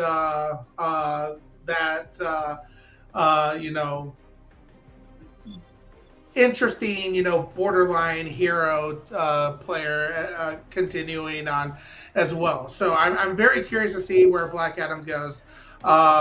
It's a area that I wasn't too involved with as a kid or anything like that. So it's been enjoyable with the surprises of it all. So yeah, just looking forward overall for the future of DCEU now that we're on the right path, guys. It's feeling good.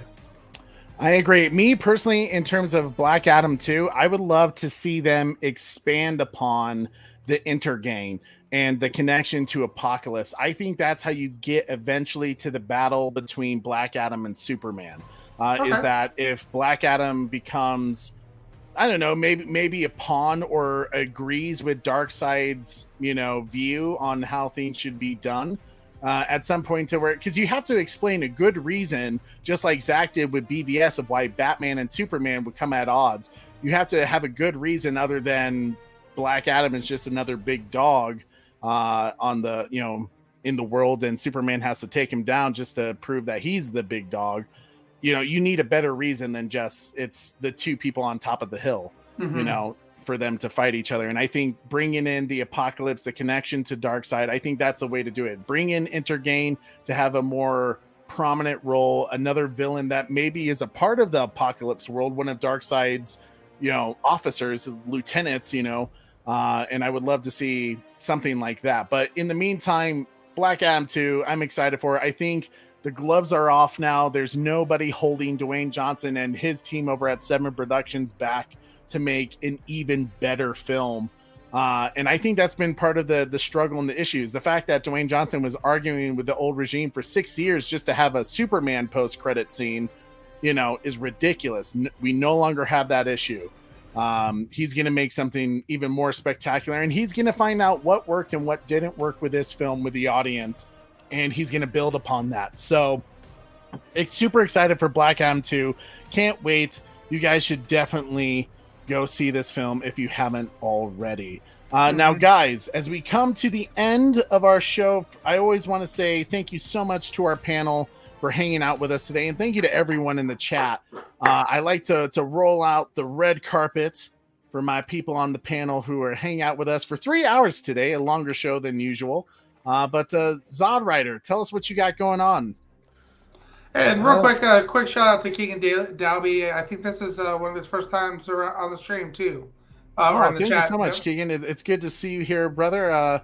Hope you're doing well and life is treating you well. And yeah, definitely give the movie a shot. I see that you prefer Marvel over DC, but that's okay. Like, I'm okay with your thoughts on that. But I always say give it your thoughts, and if our thoughts don't match how you feel about a film, like, you know me, not a huge Marvel fan. I do like some Marvel films. Thor: Love and Thunder was not one of them. But if you liked that film, you know, kudos to you. You should enjoy the film that you paid a $16 ticket for, you know. If you don't, I feel sorry. But Zod, tell us what you got going on, sir. Well, I'll be coming back this week with another episode of Late Night Q&A with Zod Rider. That's my talk show. And then, of course, you'll see me teaming up with Savage Bat for an upcoming Bat and Kryptonian. In fact, the Savage Bat is doing a stream coming up like an hour from now, so I'll probably be over there. Ooh, that's gonna be a fire show. Savage Bat has been on our show many times, and he's just I just always love his show. And Delta Squad forming up. Delta Squad, you know, he's gonna go fire. He was lit on our last show that we talked about with DC and Hamada being gone, and you know, he's gonna be probably lit about Black Adam for sure. So you got check out rocked, bro. Marcus, my man, what you got going on? Oh well, I'll be just jumping in on various different Still Nation channels, giving my input if anybody would care. Other than that, I'm probably going to start building up my channel in the near future. And other than that, I'm enjoying good DC content. I'm flaming the occasional beta and anti, and it's good time to be a DC fan. So yeah, I'm chilling. Nice. My man Toledo, what you got going on? I know you have a lot of shows lately. Yeah, I'm doing a lot of things going on right now. I'm going to be doing a stream with Savage Bat later on in about an hour or so. I'll be joining that, and I've got my own show coming up on the 5th of November. I'll be doing my own DC Snyderverse talk with the fandom and getting different people on. So I've got that on the Taladia Plays channel. I'll also be doing Gotham Knights live stream, and I've also got my own personal podcast which is called Inside the Multiverse, DC Comics podcast, where we talk about Black Adam, Gotham Knights. Awesome. We'll be talking about various different things. So you got to check out my Twitter whatever time when we post it, and I'll keep you updated on the Twitter about that. Sweet. Oh my goodness, dude. Like, yeah, that's a lot going on. Yeah, Gotham Knights, which has been very controversial lately. He gave us a nice breakdown on the Super Pro channel with that it's a good game and it's worth the play. Which is great. That makes me happy to hear, because most of the content creators I've been watching, you have been one of the few people to say good things about it. And I appreciate that. So, because I'm personally a big Batman fan, I'm excited to play that game once I get my Xbox Series X. But I'm excited for that. So, guys, make sure to subscribe to Toledo Plays, and also follow my man Zod Rider and Marcus Neo Sevens on Twitter. These guys, I love having them here. It's been absolutely wonderful. And Taladia, I'm so glad that this is our first show together. And Marcus, I feel like we've done a show together as well, but maybe we've been on other panels together, but it's awesome having you here on the Bat channel finally. Glad to be here. Thank you, man. Thanks for having me on, Trey. Yeah, absolutely, buddy. Which channel is this? Right, exactly. Well, you guys are always welcome here. I just want to thank you so much to the panel today and everyone in the live chat for hanging out with us in our Black Adam spoiler review. We hope you enjoyed it, and always don't forget to follow us on our social media pages like TikTok, Instagram, Twitter, over at _Bat channel. And if you're still over on Facebook, you can follow us at Holy Bat channel. Let us know what you guys thought of Black Adam, or what you would like us to discuss next. We'd love to hear from you.